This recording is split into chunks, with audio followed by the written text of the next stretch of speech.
Hey everyone, I'm Megyn Kelly. Welcome to the Megyn Kelly Show. Oh my God, there's so much happening. These leftists have lost their ever-loving minds. They're woke. They're giving pronouns.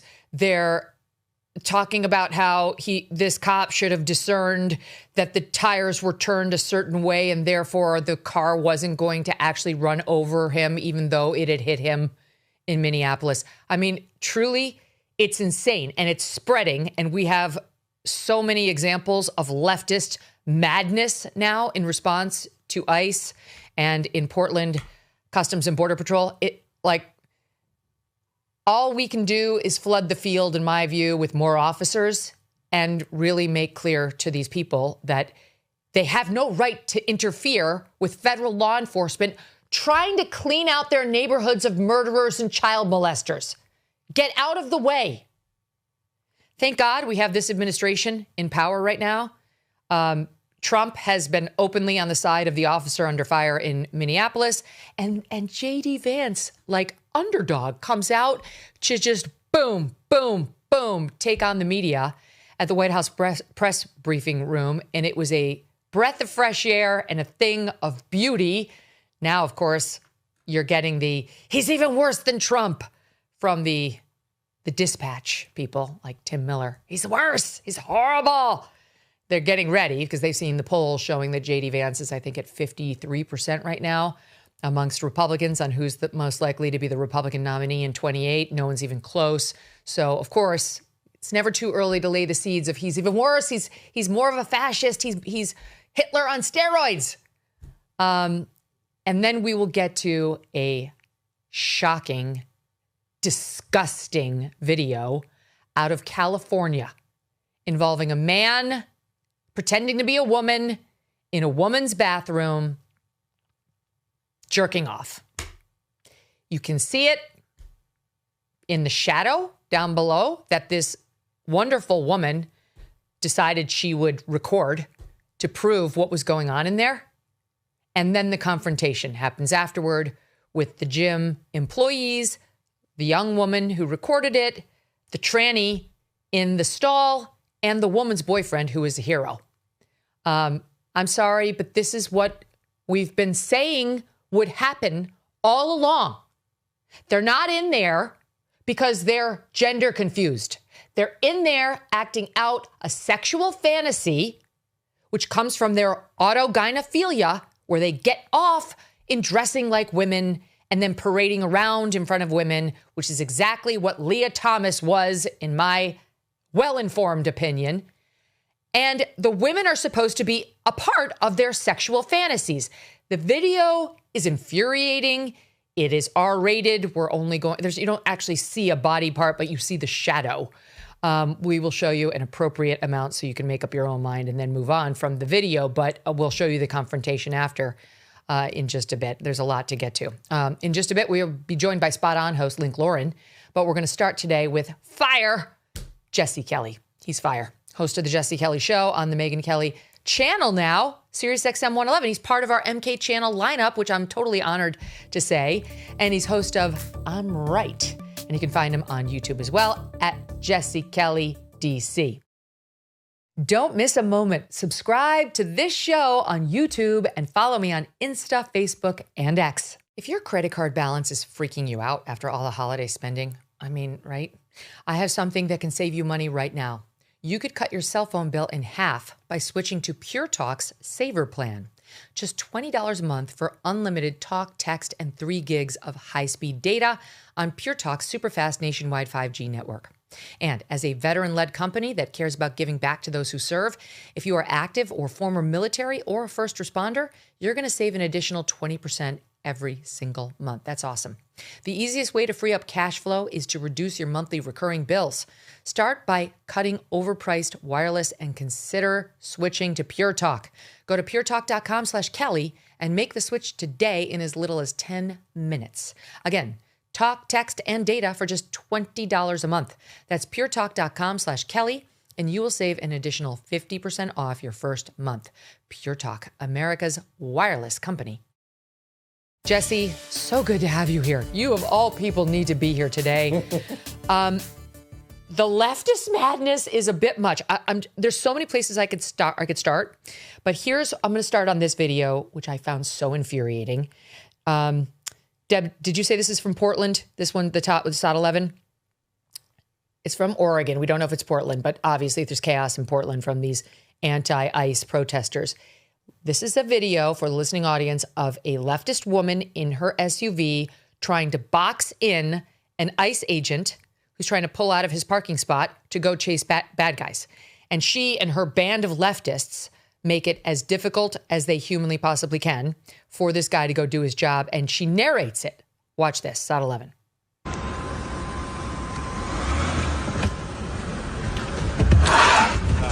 See her blocking him in. We can play. My car's bigger than yours.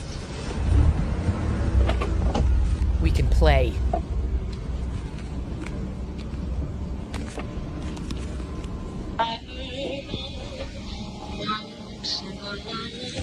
ICE! It's ICE! Him. Please help me record. Get behind them if you have a car.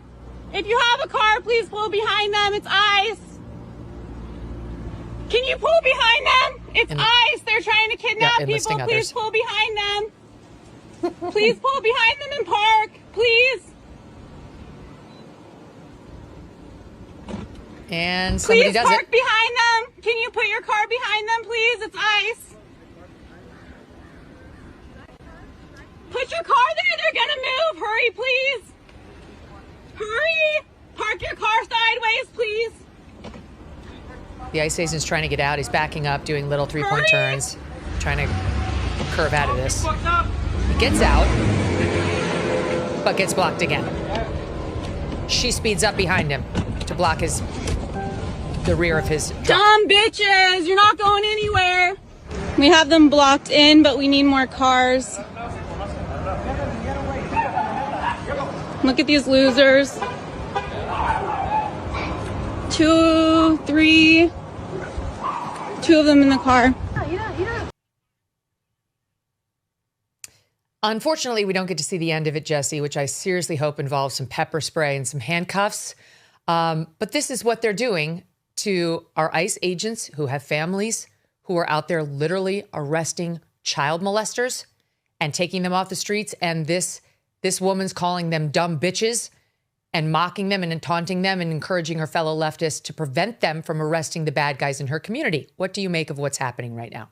There's just so much to get into, Megan, when it comes to all this. First, we have to set something aside, and I hate to even do that because you and I could sit and riff on this for hours, and I know it's something you talk about. Let's set aside the paid and organized portion of this. We do have to understand what a large percentage of communist street activism in this country is paid for and organized. It's not organic. It's not always, some just naive soccer mom coming out and who watches too much television. So many of these people, at least the ringleaders, are paid and organized. They organize these acts of resistance online. Billionaires, foreign and domestic, pay for these things. That's why they show up with freshly printed signs right away. So we have to kind of set that part aside. Let's deal with the people who are actually genuine, and maybe that walking ad for antidepressants is genuine. Let's just assume for a moment she is. I actually, and people are going to find this funny because I'm known to be such a jerk, I actually feel a lot of sympathy for her. And I feel sympathy for that 37-year-old street animal who just got killed by ICE and of course, her wife and everything else. And the reason I feel sympathy is because so many of these people are just simply stupid, or they're drug addicted, or come from broken homes. Broken people generally is what you will find in these street protests. You don't find happy, well-to-do people from solid families, good two-parent homes. You go to church on Sunday. You don't generally find those kinds of people. If you sift through the rubble that is a communist street animal protest, it's the dregs of society every time. It's every scumbag and criminal and nut job you can find. And I actually find what Democrats in the media do to these people, to their minds, I find it to be extremely, extremely evil, on par with picking on the special needs kid in high school. Everyone had some evil scumbag in their school who would do something like that. I'm not even trying to be funny. Everybody knows there was one kid who was so cruel he would do it and he would think it was funny. That's what Democrats do to their base all the time with the relentless loop of lies you see on CNN and everything else. Nazi Gestapo, Nazi Gestapo. Then you see that stuff, Megyn. Everybody watching, listening right now sees that stuff, hears that stuff, they roll their eyes. But to somebody who's broken and drug addicted and lost, they hear these things and they believe them, and they get themselves spun up to the point that you'll drop your kid off at daycare and then go out and try to run over an ICE agent and, oh, now I'm dead and I won't ever see the age of 38. I find it to be incredibly sad, and I find it to be incredibly evil. The Democrat Party is the party of evil in this country. As much as I despise Republicans most of the time, they really are the party of Satan. The Democrats are. It drives me insane. Gosh, you're not wrong. I saw somebody saying the other day about the woman, the 37-year-old woman, Renee, who tried to run over that cop, obviously, that she might actually not have known that ICE is arresting murderers and child molesters. She genuinely might not have known that.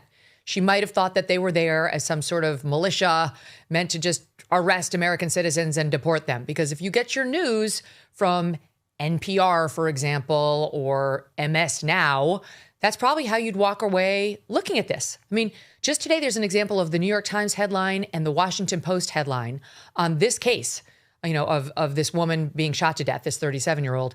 And it paints it all in the most sympathetic, misleading way. Hold on. Is this, I want to find the actual headline. I think we have it made. They try to suggest that this is just this, you know, sweet lady. Here it is. New York Times by Kenneth Vogel. A New York Times analysis of footage from 3 camera angles shows that the motorist was driving away from, not toward, a federal officer when he opened fire. And then the Washington Post headline. ICE agent was not in the vehicle's path when he fired at driver, video shows. Oh, well, shockingly, my eyes show something very different, Jesse. But if you are one of these leftists who relies on WAPO or New York Times for your news, you have a very different impression of what went down that day. That's what's so frustrating about what you just said, what we just talked about, Megyn, is think about the Democrat in your life. Everybody watching and listening has a Democrat somewhere in their life. I always refer to them as a liberal Aunt Peggy, but who knows? It may be your brother, maybe who knows? And think about this. Think about this. I have an Aunt Peggy, but she's not that liberal. Sorry, Peggy. But think about this. Ask, or at least think about the Democrat in your life, and think if they believe that Donald Trump, just as an example, called Nazis at Charlottesville very fine people. Think about that. Think about the Democrat in your life and think if they believe that Donald Trump told people to inject themselves with bleach. Now, the reason I brought up those two things is both of those things are available on video, what he actually said. The Democrat line, the communist line, is an outright lie. And it's not like you have to take Megyn's opinion on it or my opinion on it. You can pick up your phone. Everyone's holding one right now. You may be listening to this show on your phone, and you can watch what he actually said. Easily verifiable on video.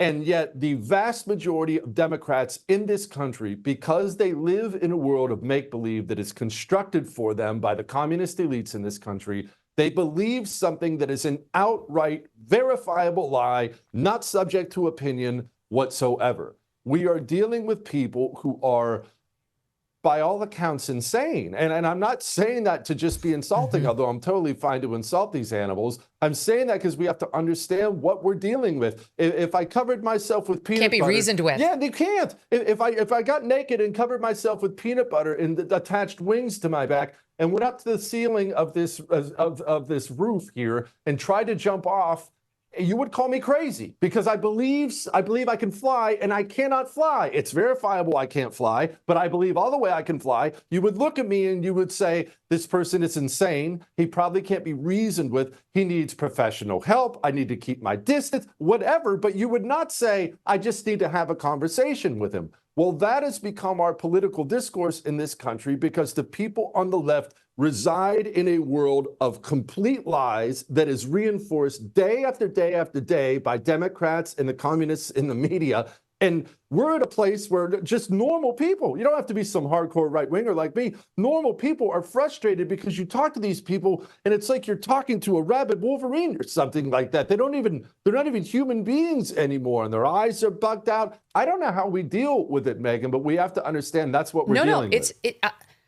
I was just telling the audience, I think yesterday or the day before, that my therapist, God love him, he always says, stay away from crazy, Yeah. which is a very funny line from a therapist. But it's true. Stay away from crazy.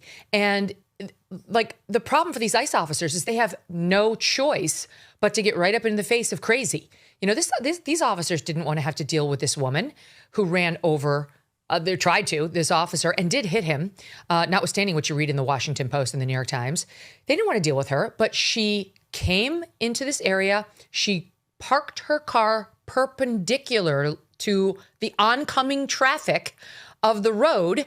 And then it is their job to remove her so that others are safe and so that they can do their job, which is to pass. That's how this confrontation unfolded. And while others kept telling us that that's not true, she was just there as a legal observer, which is a lie. She was a wannabe poet. And I'm sorry, but not a good one. She was no legal observer. She was there as a paid agitator, or not paid. She might have been paid for all I know, but she was there as an agitator to be the lead, we were told by an eyewitness, in antagonizing ICE. And now we know that because on CNN last night, they dropped a video of the preceding moments before the tape that we've all now seen where she accelerates into the officer and he shoots her. Now we've seen what she did in the moments before. First, I'm going to let you hear how Anderson Cooper describes it. And it's truly like, gee, who knows? Who knows what we're seeing? No, we know exactly what we're seeing because we can see it with our eyes. And we all have seen now the eyewitness accounts that she was parked perpendicular to oncoming traffic, Anderson. This is the video proof of it unfolding before your eyes. Just tell the audience the truth. Here he is. CNN has obtained some new video. Again, it's grainy and distant, but it shows 4 full minutes leading up to the shooting. It shows Renee Good's maroon Honda Pilot entering from the right there. Then 20 seconds later, someone gets out on the passenger side. We don't know who or why this person leaves the car. We then see her turn and pull perpendicular across the street, seeming to block the way. But as you see here, leaving room for vehicles to pass by her on either side. Finally, there is this new angle of the federal officer who shot her. He arrives. Another federal SUV pulls up. As the ICE officer briefly goes back to his car, then he returns, and with another agent grabbing at her door, she starts to move forward. Again, it's hard to see. That may reveal. It says nothing about why Renee Good was where she was or what she was doing there. What? It says nothing. Isn't it so brilliant what they do, though, Megyn? Because when it's all on video, like these scumbag liars like Anderson Cooper, it's brilliant, isn't it? Because it's all on video. And even your liberal Aunt Peggy, as she's done, sniffing her antidepressants, even she can watch video, right? So he can't come out and say she wasn't there. He can't come out and say she was just cruising along and ICE pulled up beside her and gunned her down. That doesn't work, right? So what do you have to do if you're in the media? If you're a communist and you're trying to protect the narrative at all times, protect the revolution, you just have to give people a little bit of an off-ramp. So instead of coming on the news and saying exactly what she was doing, of course, we're really not sure. We don't know who's getting out. I mean, she might have been trying to parallel park. She is a woman, after all. They have to act completely lost. Of course, if this was you, if this was me, if this was anybody else listening who's a normal human being, they would have all the facts. They'd be crucifying you for every hour on CNN. They would drill down on everything. But of course, because it's an apparatchik who got caught doing horrible things like they always do, it always said, well, we're confused. The facts are still coming in. The video was grainy. That's exactly what they do. It's evil and it's brilliant, to be honest. Who could know? Yeah, who knows? There's no way. It says nothing about Renee Good, where she was or what she planned to do, except for the fact that she was perpendicular to oncoming traffic. But he points out cars could go around the front or the back. I guess she needed a bigger truck, is what Anderson is pointing. Like her SUV wasn't quite big enough to block both lanes of oncoming traffic, but she sure did try. This is such gaslighting, and here's more of it. Rachel Maddow, SOT3. I mean, the key is nonviolent protest. And this woman who got shot in Minneapolis, this mom, she was not doing anything violent. Had she been trying to drive into those federal agents, she would have steered toward them, not away from them. Thank goodness we have a video of what happened, because otherwise it might have gone unquestioned. Oh my God, Jesse. Just a wife and a poet, Megyn. Just a wife and a poet on her way to softball practice. She must have slipped on the ice. It's terrible what they do. And you know what's really horrible about that is Rachel Maddow with her rhetoric. Look, her and Jimmy Kimmel, they're the exact type of elite communists we talked about at the beginning of this show. They will lie to their audiences every single night without end until that person, that broken person at home, whoever they are, finally gets up and decides to go do something about it. And that person will go off and lose their lives. And Rachel Maddow and Jimmy Kimmel, when they do it, won't lose a minute of sleep over the fact that they're the ones who drive that stuff. I am so careful with my audience, as I know you are, to implore them never to do anything to get yourself arrested, get yourself hurt, get yourself killed, because I dread the day, I pray the day never comes, Megyn, where I get some email of, my husband heard you say this and he went out and got killed or arrested. I think I would retire that day. I would be devastated if I thought the words I spoke hurt a normal person out there. But these people don't have any hesitation at all. No remorse, no nothing, no sorrow for the 6-year-old boy who now has one of his mothers gone. Nothing at all. They don't feel anything, just soulless. It's incredible to me that they'll just lie right to their audience's faces and gin up their anger with absolutely no care for who gets hurt, whether it's their audience or a federal law enforcement officer. And now the new narrative has turned into kind of what you heard Rachel Maddow say there, which is she had turned her wheels, Jesse. You see, she backed up. They were telling her, get out of the car, get out of the car right now. And she wasn't complying. She was resisting. And then she tried to flee. She backed up and then she turned her car and hit a cop. She did hit him. And by the way, his father has now confirmed that on the record with the Daily Mail, the officer's father. He was hit. And now the new narrative has been, well, she backed up. But then when she pulled forward, you can see that the wheels of her car for a split second were turned to the left and the cop was more to the right. You see, so she wasn't intending to run him down, which, by the way, she would have had he not shot her. He was hit. We see it on camera. But that's the new line. And yesterday on this program, we showed the audience video. It's disturbing, but we're going to show it again, of a cop in Baltimore who chased this bad guy into a cul-de-sac in Baltimore, Maryland, and told him to get out of the car. He pretended he was getting out of the car. She thought she had him, and he killed her. He ran over her with his car. Forgive me, this is the videotape. I'm showing it to you for a reason. As the Jeep continued to advance, Officer Caprio got off one shot. WJZ won't show the rest, but a somber jury saw and heard Amy Caprio dying from massive crushing injuries. Now, I want the listening audience to know this cop was on the side of the car, same as the officer involved in the conflict in Minneapolis. She was on like the front side headlight of it. He's coming at her from the side. He backs up and he rams her. It happens in a second. A second. He goes from stopped to she's dead with, as you heard them describe, massive injuries. She got one shot off and she died. She died, Jesse. And now it was Will Chamberlain, I think, of the Article 3 Project Online, who was saying to the people like Rachel Maddow, who are focused on the direction of this Renee Goods front tires, pointing to this video saying, you know, maybe she didn't get a look at the tire. She should have looked at those tires before she, you know, made her decision. She would have seen them pointed at her instead.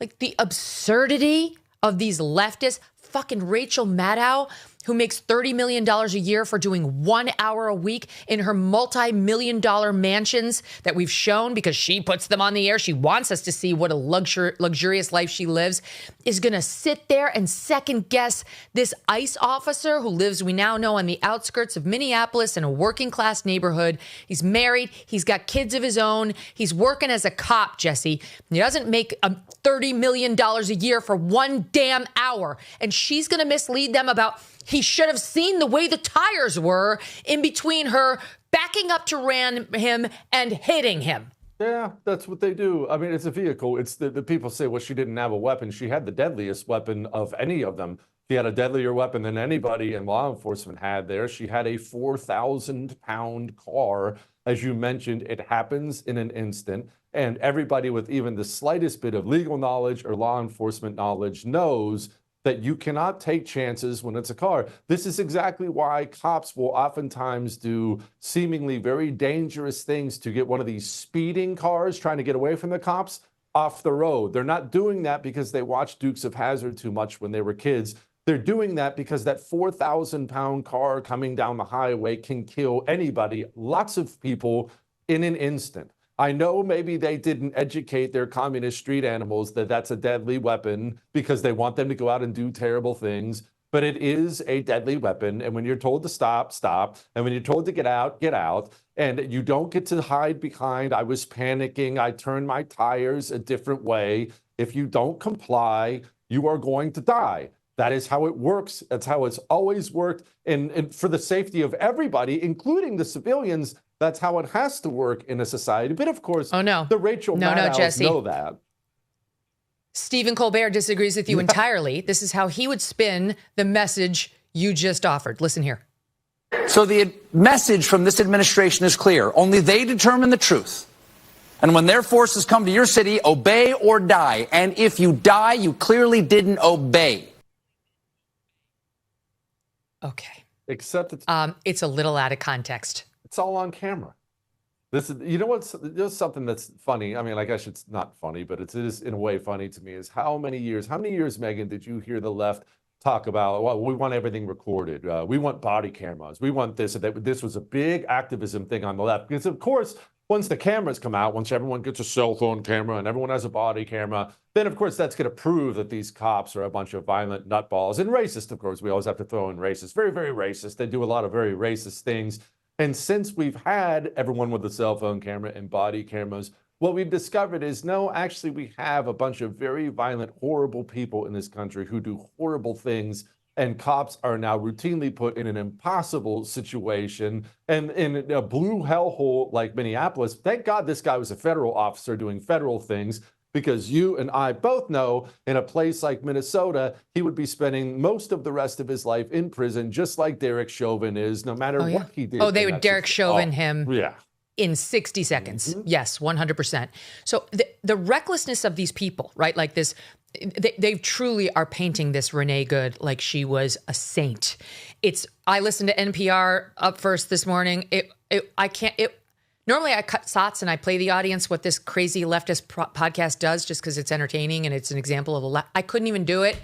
I couldn't go back over it. Literally everything they said was misleading. They didn't even offer the fact that she rammed the officer. It was completely like, oh, this wonderful woman. They literally told us what was on her Pinterest page, Jesse. They were getting into what's on her Pinterest page. Nothing about how she had parked perpendicular. She was blocking the traffic. She resisted arrest. She accelerated into an officer. Nothing. Okay. But knowing that this woman, because this is the one thing the left knows, this woman who was killed, Renee Good, has a 6-year-old child. She has 3 children. She has one of the youngest of whom is 6. And she left him that day to go do this. And the left would like you to believe this is just sweet mama who left her boy at the daycare to just go about her business, omitting the agitation entirely. And but at least the left does know that this woman had a 6-year-old child. Yeah. And that child's been left an orphan because the father is no longer in the picture. I think the father died a couple years ago. What does this woman do? I think this is Minneapolis, but I'm not sure. We haven't been able to totally confirm that. This woman decides to tell this lady to hold her beer and brings her 6-year-old to an ICE arrest and leaves him in a car, which we know is dangerous based on what we saw just this week. Never mind the 100 rammings we've seen, usually illegals who are getting arrested by ICE try to unleash on them. In this case, it was a Karen. But look at this, SOT 11B. Hey, back up. I'm far enough away. I'm not influencing anything. Do you live on this street? I don't. No. Okay, I need you to get in your. No, I won't. Ma'am, I need you to leave. It's my right to be here. You need to back up out of the way. I will not. One of our cars as well. You were too close right now. You were interfering. I'm right here. Federal investigation. You're going to get out of my face. I'm a public citizen. No, I won't. Tell me why I'm far enough away from your investigation. Step beyond our cars. Don't touch me, please. Don't. Where's your cars? Right here. Where's your cars? All the way Oh, that's great. Keep going. That's great. Sure. I'll be on your car. 20 feet, right? See that white car? We'll get it. I have a 6-year-old right here. I have a 6-year-old right here in my car. Child in the car? Oh, You're child sure endangerment. did. Yes, child endangerment. Get your child off of the scene. This is an active police scene. It's an This is all on camera right now, too. Right here. Yes, I'm wonderful. I'm very glad Get for your it. child out of here. You I are can an be right active here. police scene. I'm happy right here. Ma'am, listen to me. You have the right to videotape, okay? I do. Thank you, sir. Listen to me right now. I'm going to listen. But we have someone that's being detained right here, okay? You have a child Tell me in the where front you need seat. me to go Hang on, exactly. I need you to stay. Do me a favor. Yeah, In the front I will. seat with no car seat, okay? Do me a favor. You can videotape all you like, but Sure. you have to stay. You cannot come past that driveway, Perfect. okay? I'll be right back. Thank Okay? you. Thank you. Stay at your car, though, okay? Thank You're you. more than welcome to videotape. Thank you, sir. But do me a favor. By state law, we're policemen, too. That child is supposed to be in a booster seat. He's not of age. Oh. So make sure you put him in a booster Great. seat, because I'd hate to give you a ticket. You can give me a ticket. I'd love it. How do you help that person? Megyn, I was reading a book some years ago about East Germany, when East Germany, obviously communist East Germany. And I knew a bit about it before I started reading the book, but just kind of like highlights.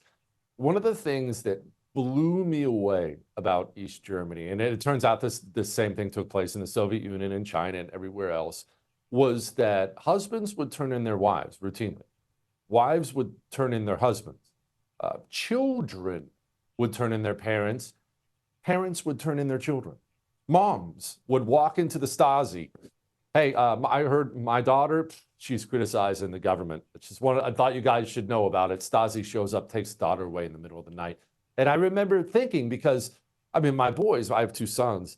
I would die for them 1,000 times over. I'd kill for them 1,000,000 times over. I would. I'd do anything for my boys. I couldn't relate. I still can't understand it. But the truth is, there is something about that sick demonic religion of communism that it supersedes family immediately for these people. It's not just that that woman would bring her 6-year-old to a potential violent encounter. She doesn't even know who they're arresting. It could be a serial killer, a rapist, somebody who could come screaming out of that house and hop in her car and take her car away. But none of that would even occur to her. And you know what's weird? None of that would even bother her, because she's there. She's now the true mother of the revolution. The child just needs to be a tool of the revolution. That's probably why she brought him along. He's a nice shield. He'll help the revolution. And I can't understand that way of thinking, Megyn. I know how much you love your kid. I know you probably can't understand that. I don't want to understand it, but I know that's how it is. For these people, the revolution is their everything, and everything else, including their children, is secondary, just a tool for the revolution. This is such a good point. You really brought that home. You're right. Like, who that's got a 6-year-old, not in his proper car seat, by the way, that sees law enforcement arresting someone who obviously is potentially a bad guy? You don't know what this is. You don't know why ICE is there. What did he do? Does he have a machine gun? Is he going to open fire? You have no idea. Is he going to ram somebody? Maybe your vehicle too. It pulls over to the scene with their child in the car. I'll tell you, one time in the past 2 years, we were walking in the Miami airport, my family, on the way home from someplace, and an arrest went down. They were arresting somebody outside of like the bathroom facility, and just in the airport as you walk like to your gate. And it was a big to-do. And of course, everybody, including my kids, was like, whoa, what's happening there? What's happening? And immediately I was like, let's go, move, let's get out of here. Any sane parent recognizes when you've got a criminal and the police, you have a dangerous situation, and at a minimum, get your kids the hell away from it. This woman sought it out, then left her child alone in the car and was gleeful about it, gleeful. But the same cabal will tell you they're the ones who care about humanity, children, the innocents. And I'm sorry to bring this to you, because every day here on the Megyn Kelly Show, we have yet another leftist crying. All right, we've shown the new CBS News anchor, Tony Dokable, bawling about the fact he didn't get to grow up in Miami where he wanted to because his family moved away. Then we had Cea, what's her name, the new tenant czar for Mayor Zohran Mamdani, crying because the Daily Mail decided to ask her questions, Cea Weaver. And now we have Philip Bump, who is a Washington Post columnist, who was on the air on MSNOW yesterday. I'm just going to play the clip for you. It's at 6. I mean, I think all this can be very personal. Oh, God. This is what you did to me, Chris. I have a 6-year-old, and live TV is great. Really emotional for me, and, you know, I take away from oh, Lord. This is great. You know, what I take away from this is, for me, that's the thing that stands out, that this was a family that could have been like mine. And there are a lot of situations, a lot of incidents that have involved ICE, have involved the government over the course of the past 13 months, in which there is resonance for other families in similar ways. And for me, it's hard to think about that family being affected in this way. Okay, I have a serious question for you. This sounds flippant, but it's not. Is it the plastics that we're all taking in? Is it like too much sunscreen? Why are all the men becoming effeminate and more female-like in their emotions? I see a man crying on TV, unless like their immediate family member has just passed, or a dear, dear friend of theirs, or it's a situation like we had, God rest him, with Charlie, where you're watching something horrific. That I excuse, but I'm sorry, Jesse, all this, he doesn't know her. He knows that she was an agitator, and he literally can't control his emotions. Is it an environmental thing, like with the frogs, that's making these guys more female?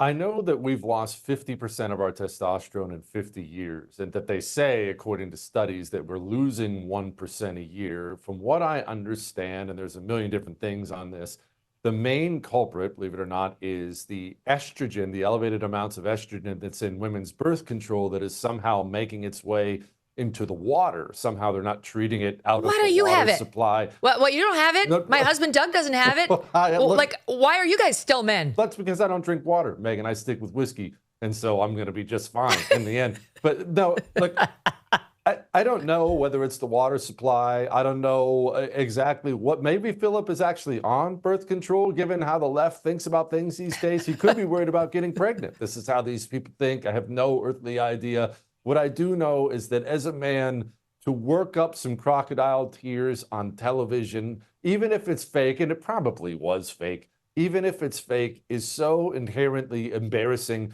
that there's no cause that I would do that for in the world. And if I was asked to, if my bosses told me in no uncertain terms to, I would quit on that day, because there's just no way you're going to get me to work that up on camera. And that the lack of shame, sometimes, I know this probably sounds weird, Megan, you can yell at me if you want. Sometimes I admire it, that when you look at the ridiculous things these people do without an ounce of shame whatsoever, they just tell a blatant lie right to your face. They'll cry on camera. No shame. They'll do these stupid dances, all the dumb dances and the chants in the streets. Every time I look, I always picture my dad and what my dad would say to me, God rest his soul, if he ever caught me doing something like that. And he would just slaughter me. Yes. He would slaughter me. And I don't know what it is, Megan, but I don't have it. I'm sorry. Like, this is the kind of man who would cry during sex. Like, instant ruination. Like, this is ridiculous. He doesn't know this person. He knows that she went out there and asked for a confrontation, and still he's like, he's leaning into it the same way that Tony Dokapol was enjoying the fact that he worked up tears over his lost childhood in Miami, because they think this is like how to connect with, today's young women. You're not even discussing something particularly by the way, you're in news. Philip Bump used to write for the Washington Post. Now he's an MSNOW contributor. You're in news. You're supposed to develop a little bit of a thick skin, especially as a man. But no matter male or female, this is crazy town what they're doing. All right, I want to keep going because there's much more insanity to bring to you. Over in Philadelphia, they have views on what has happened in Minnesota. Both the crazy ass woke Soros-sponsored DA, Krasner, Larry, and his police chief. Oh, and they're talking real tough, Jesse, against the Trump administration and ICE, with warnings about what's going to go down if Trump sends ICE there, which is absolutely his right. I will start with Krasner. Let's watch it. SOT 2. If any law enforcement agent, any ICE agent, is going to come to Philly to commit crimes, then you can get the F out of here. Because if you do that here, I will charge you with those crimes. You will be arrested. All right, tough guy. You will stand trial. You will be convicted, whether it's in state or federal court. It's my office prosecuting it. That's how the law works. And you will do your time. No, it isn't. Because Donald Trump cannot pardon you for a state court conviction. Do you hear me, ICE agents? Do you I hear that you me, don't have National jurisdiction. Guard? Do you hear me, military? You're going to jail if you commit crimes in the city of Philadelphia. You will be accountable. The law applies to all of you.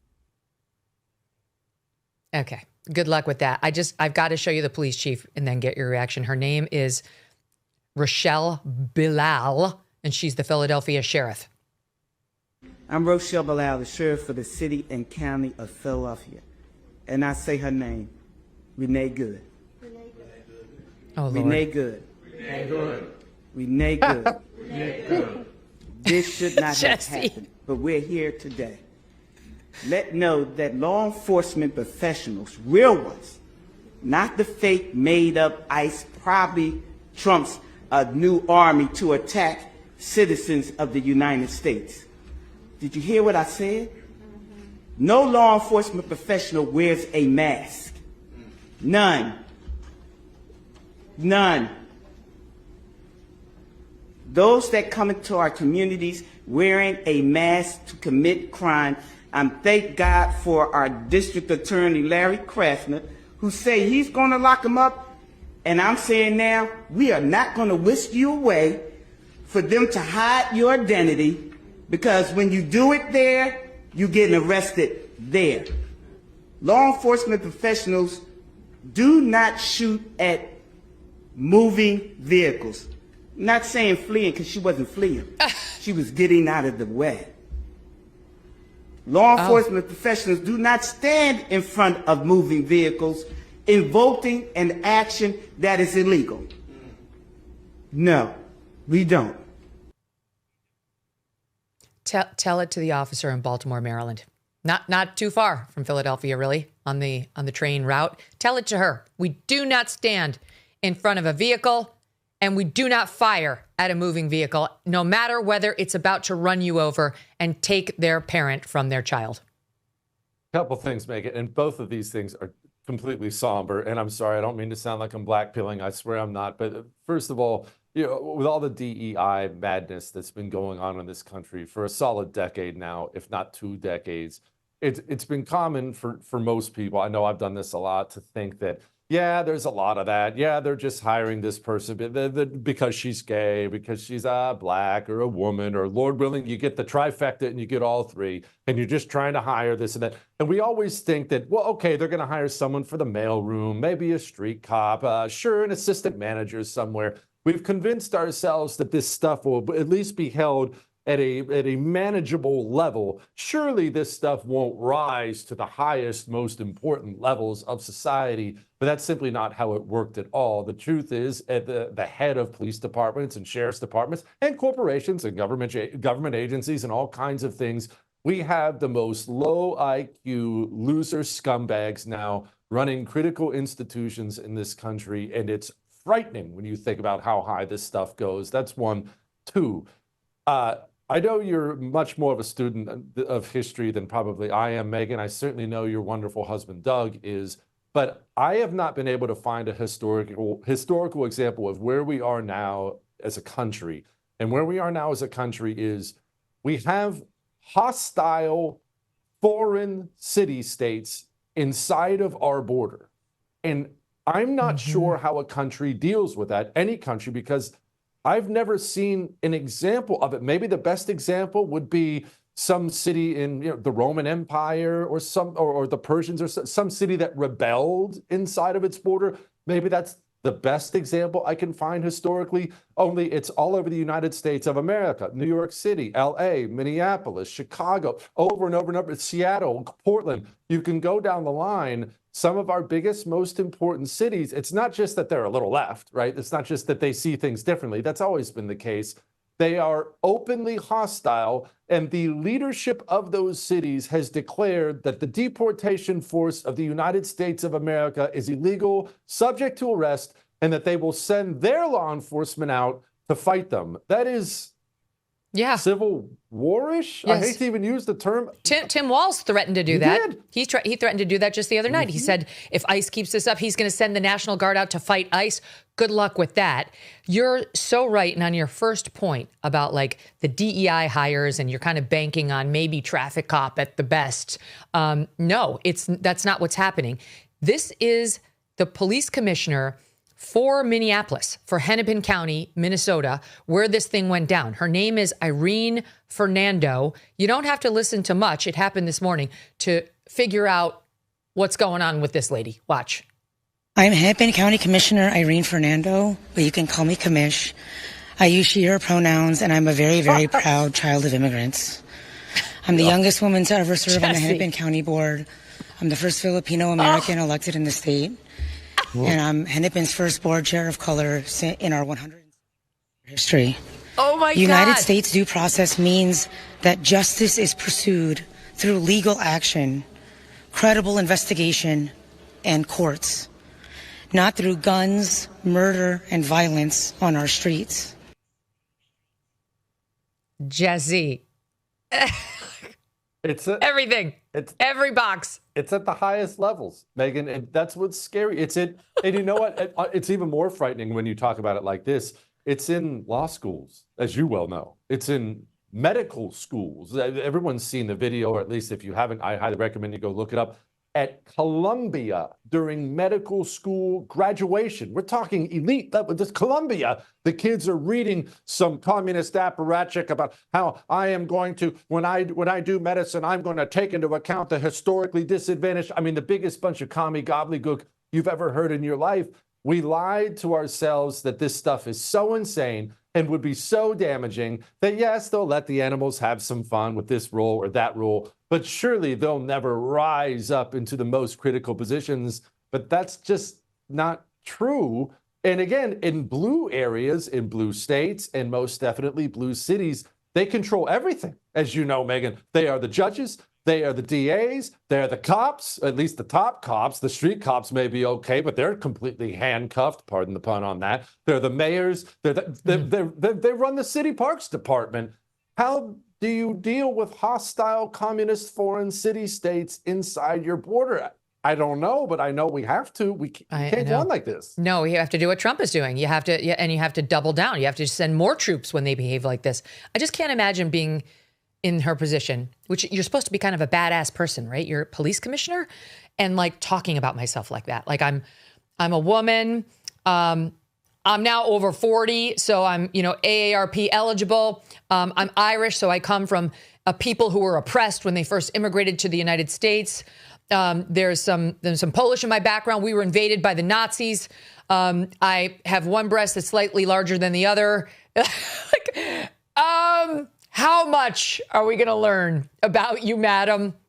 It's insane. These people, they're not well. That's why your first response was totally valid in a couple of these sound bites, which was, I heard you giggling. That's what comes to mind. They're laughable. What else can you do when you're faced with this kind of insanity? It's not like you can, I mean, we talked about it in the beginning of the show, Megyn. It's not like you can tackle it or reason with it.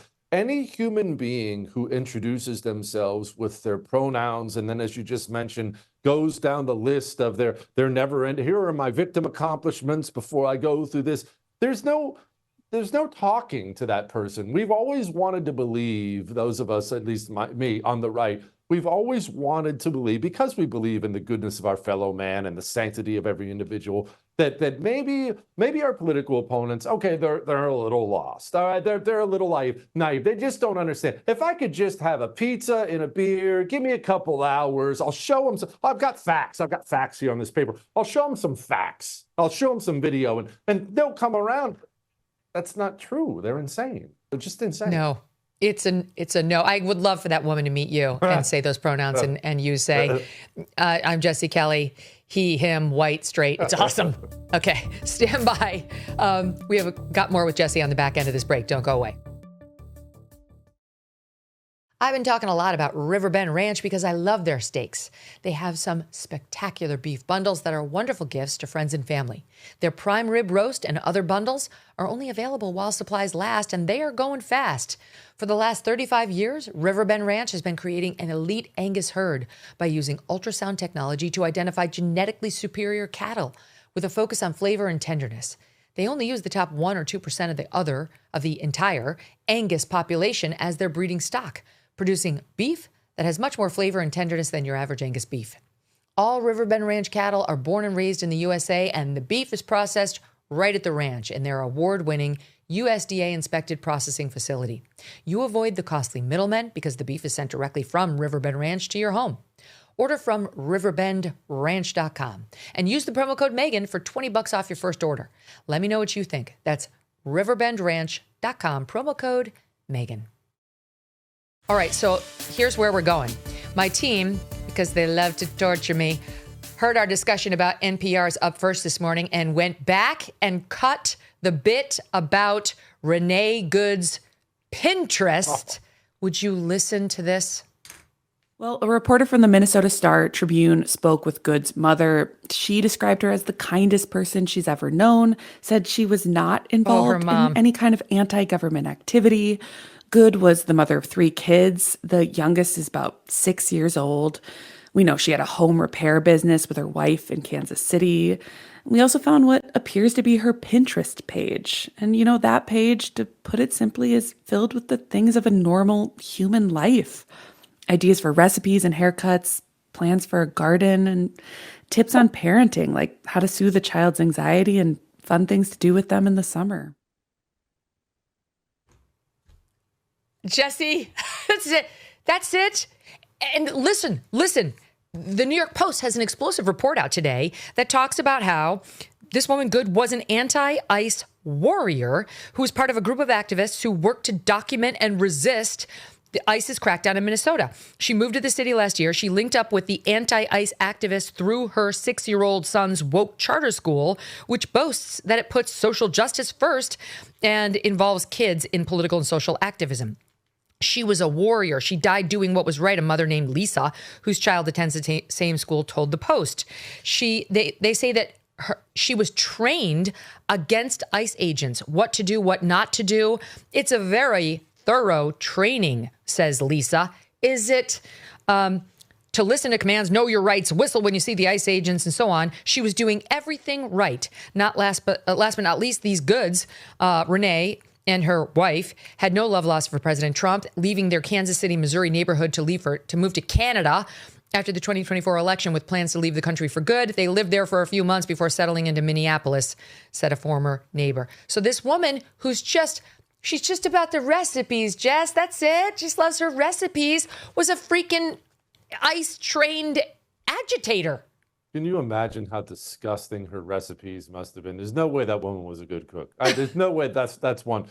2, I think normal people would be shocked to discover the level of professionalism these communist warriors, you know what, I'll use their term because that's how they see themselves. Normal people, even politically active people who go vote in primary elections and get involved in elections, do not really realize the level of organization and sophistication of the communists in the United States of America. And it's always been this way. And let's remember, we have elected officials like Karen Bass, mayor of Los Angeles, America's second biggest city, traveled routinely to Cuba for communist training. Tim Walz, governor of Minnesota, traveled to China about 8,000 times. Nothing shady going on there. If you talk to any former communist street animal in this country, and I've talked to many, they will discuss classes, courses. They have retreats. We don't do this kind of stuff on the right. If anything, and I ran for Congress twice and lost twice, but you gather people up for 5 minutes on a Saturday and say, here's your list, and please be polite, and here's some bumper stickers to hand out, and go knock on some doors, and have a good time, everybody. God bless. Gather around for a prayer. That's the extent of our training on the right. Communists don't do this. They have whiteboards. This is what you're allowed to do. This is how you can impede if you do this. And beyond that, Megyn, I know you know about this because I know you've talked about this. They have phone numbers you can call if you do take things too far and get yourself in handcuffs, where you can call a number and somebody will post bail on your behalf. It is a level of, it's an army. It's a guerrilla army operating inside of our borders. It doesn't want you to know that. So whenever one of them takes it too far and gets shot, you have to talk about her Pinterest page on NPR, or just a loving mother and poet who made a lovely kale salad. But in reality, that woman was trained and most likely paid. Honestly, I am sorry that Renee Good is no longer with us. I genuinely am. I'm sorry for her family, for her children, but it is because of her own choices. That's just the harsh reality. She made really, really terrible decisions. And now this just in, Jesse, we'd been asking yesterday, along with many others, where is the videotape from the cop? Because I'm not going to name the cop right now. His name is out there, but I don't want him doxxed. It's not important right now what his name is. By the way, he's an Iraq war veteran. He has a family of his own. And again, he was dragged just last June by an illegal while he was trying to arrest him in ICE, a child molester, to save people like Renee Good's children. So he had reason to fear these cars. So he took out his cell phone and he was videotaping this whole encounter. And we asked ourselves in our audience yesterday, where's that tape? Well, guess what? Alpha News just got it. And they're amazing. They're in Minneapolis and in Minnesota. They've done great reporting on the whole Derek Chauvin case. And here it is. We're going to play it for you. This is the vantage point from the cop leading up to the moments of the confrontation.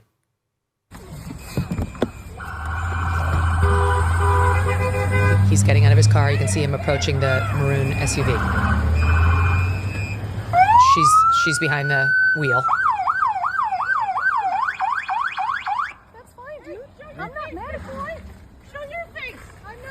Okay, we don't change our plates every morning. That's her talking. I'm not mad. It'll be the same plate when you come talk to us later. That's fine. U.S. citizen, former fucking veteran. You want to come at us?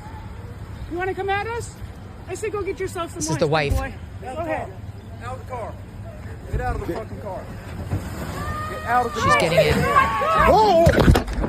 Here it goes.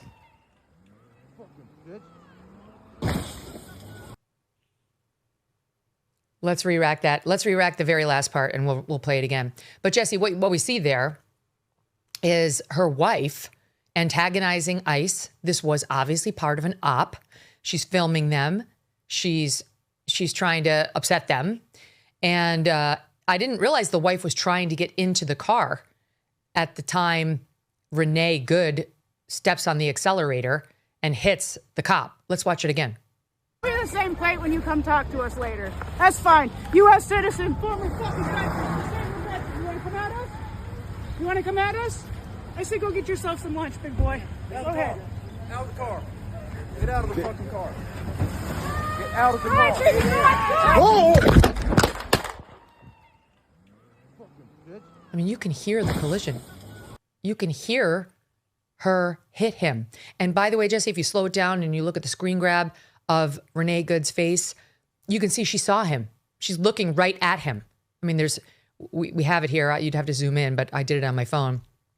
She clearly saw the officer and accelerated. I don't know that she wanted to run him over. I don't know what she intended, but it doesn't matter. What he saw was a dangerous instrumentality about to kill him. And that is why he opened fire. Your thoughts on it? Now she's dead. I just think it's so sad, but these are you start doing drugs. Please don't start doing drugs, Megyn, not that I'm concerned for you, but you start doing drugs, heroin, it's something terrible like that. You make choices, bad choices, they lead to other bad choices, which leads to other bad choices. And one day those choices get you killed. I've made a bunch of terrible choices in my life, many of which could have gotten me killed. And by the grace of God, I'm still here. But that's a woman who knows the whole background of how she got involved in communist politics, all the meetings, all the training, all the this or that, her and her wife. And they led her to Minnesota one day, and now she's gone. She'll never see the age of 38.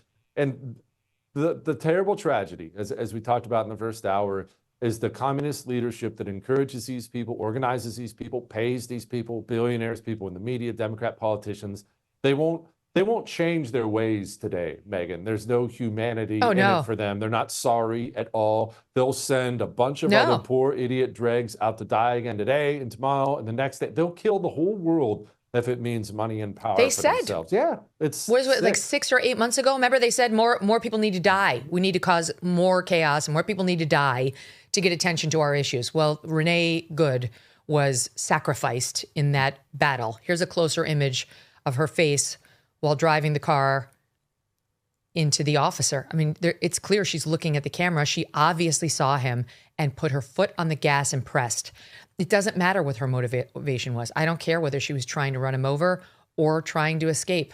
All that matters was the perspective of the officer, and a reasonable officer in the same position. Would they reasonably fear for their safety or the safety of others? And by the way, the other cop's arm was in the car. She was trying to take off.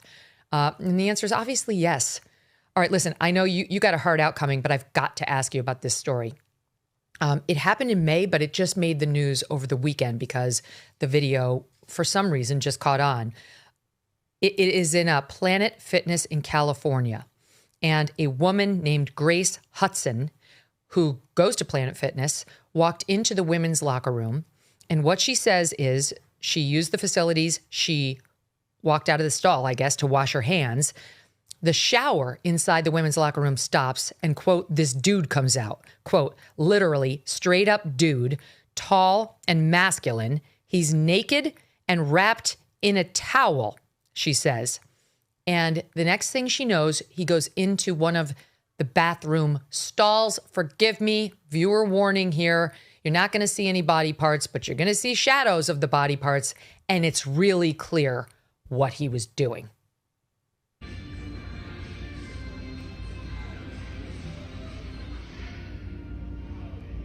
Bro, I literally saw your shadow, bro. Oh. Like, Well, listen. come on, dog. She confronts him. You saw my shadow. That doesn't mean anything. I was in here. I was getting myself together. Hey, y'all gonna call the cops or do something about this? Because this is. We already informed our manager. Yeah. This is the boyfriend. All right, I just want to make sure this properly. And now Don't employees are there. Don't act innocent, bro. I saw the fucking video. I was on FaceTime watching you, bro. You're in the fucking females' locker room beating your dick, bro. It doesn't matter who you are. That's inappropriate to be doing with females around. It doesn't matter that you're in the stall. It is inappropriate. Do that shit at home. I'm not harassing you in the stall. You were in the women's bathroom. I'm allowed to be in here. Doesn't matter if you're allowed to be in here. You're not allowed to fucking jerk off in here, bro. What were you doing? I was drying off, like I just said. I was just drying off. I'm sorry for the listening audience. What you can see is like if you were standing outside of a bathroom stall, you can see maybe people's feet and you can potentially see a shadow of the person and you can see the guy's clearly jerking off. It's very obvious. And then they confront him. He's dressed in hot pink. He's half out of the stall because he's, I guess embarrassed he got caught and claiming he has a right to be there, which sadly under California law, he does. He does. The Planet Fitness people stand around. They have no idea how to handle it. That's obvious. They don't help. The boyfriend comes in there and does the right thing, calls out the guy, gets into his face rhetorically. And this guy has the rights and the law on his side in the People's Republic of California, Jesse Kelly. You know, Megyn, we look across the ocean at various, Islamist type countries where women are treated like cattle. Afghanistan right now, young girls aren't allowed to go to school and women are beaten and abused. And we're mortified by it, correctly so, by the way. We're mortified by it that there's a place where women are just abused repeatedly. And you know what we do, though? We look down our noses at those places and we think, oh, well, I could never hear. Well, that's every blue state now in the United States of America. And that's just the reality of it. The reality of it is because we've allowed this demonic filth to fill up certain parts of our country, that young girls are abused, sexual abuse, physically abused, certainly on the sports field, routinely. And we still look across the pond at a place like Afghanistan and we talk about what backwards barbarians they are. But every decent society in the history of mankind would have handled that problem immediately, and I mean legally, illegally. Immediately, that person would have been apprehended, face some sort of punishment. Who knows what kind of punishment that would be? It would depend on what time period, but it would have just simply been understood the women deserve to be protected in society. But if you choose to be a Democrat and live in a Democrat place, that protection is now gone. You're not even second fiddle. I don't know if there's a third or fourth fiddle, but that's where you are compared to all this tranny demonic nonsense that goes on. And it sickens me that's where we are, that young girls, that women of any age would be subjected to that. But that's what happens when you vote Democrat. Yeah. And not like that I have a 14-year-old daughter. Like, we have to walk into Planet Fitness, and if she has to use the facility, she has to be next to that. Or what about after this guy leaves? I've got to go use that stall, or my fellow women have to go use that stall that some guy was just jerking off in. How did it end? It's disgusting. I know. And Gavin Newsom, who wants to be the president, allows this. He willingly allows it. It's disgusting. And they say, Jesse, it's about being kind and being empathetic, and people are different, and we have to let them use the facility that aligns with their gender identity. The vast majority of these men pretending to be women are auto-gynophiles. They get off on being in women's spaces, dressing like women, and if they can jerk off around women in those circumstances, so much the better. We are not safe with these perverts exploiting these laws, and I don't know what it's going to take. I know you got to go. I'll let you get a quick last word, but I don't know what it's going to take to bring this home for people like Gavin Newsom who are still in power and want even more of it. It's going to take people, even normal people, maybe even people who lean a little left, waking up and realizing there's only one party that enables this. It's not me sitting here waving pom-poms for the useless Republicans, but the truth is the Democrat Party, they are the party of evil now. They promote it. They will protect it. And as long as you keep voting Democrat, I know your daddy loved JFK, but as long as you keep voting Democrat, this is what you're going to get more of. There's no way around it. Jesse Kelly, thank you for everything you do. Appreciate you, Meg. Okay, I just want to play one soundbite. Jesse had to go, but I want to play the soundbite of the young woman who was the witness to this. Her name is Grace Hudson, as I said, and she updated her video by commenting on it on TikTok this past Sunday. Listen. I go out to wash my hands, the shower stops, and this dude comes out. Tall and just masculine, everything. He's naked and wrapped in a towel. I go to dry my hands, I turn back around, and I see that shadow. So I go back out into the gym, and about 10-15 minutes later, I come back into the bathroom, and he's still doing that. I called my boyfriend and showed him, and I go and tell the workers at the front desk. They just didn't really seem like they knew what to do. Eventually, they follow me into the restroom. He kept trying to say, oh, he's transgender. He was drying off. I do have regrets. Like, I should have done more. I should have called the cops. I thought about it, but I was like, there's no way anything is gonna come of this. Like, people are just gonna say I'm transphobic. Okay, that makes me so sad. This young woman should never have had to deal with that. It is a failure of all the rest of us. She's young. She didn't make the laws. She grew up probably in the area. It's a failure of all of ours in not stopping this, not working harder to stop this. You know, I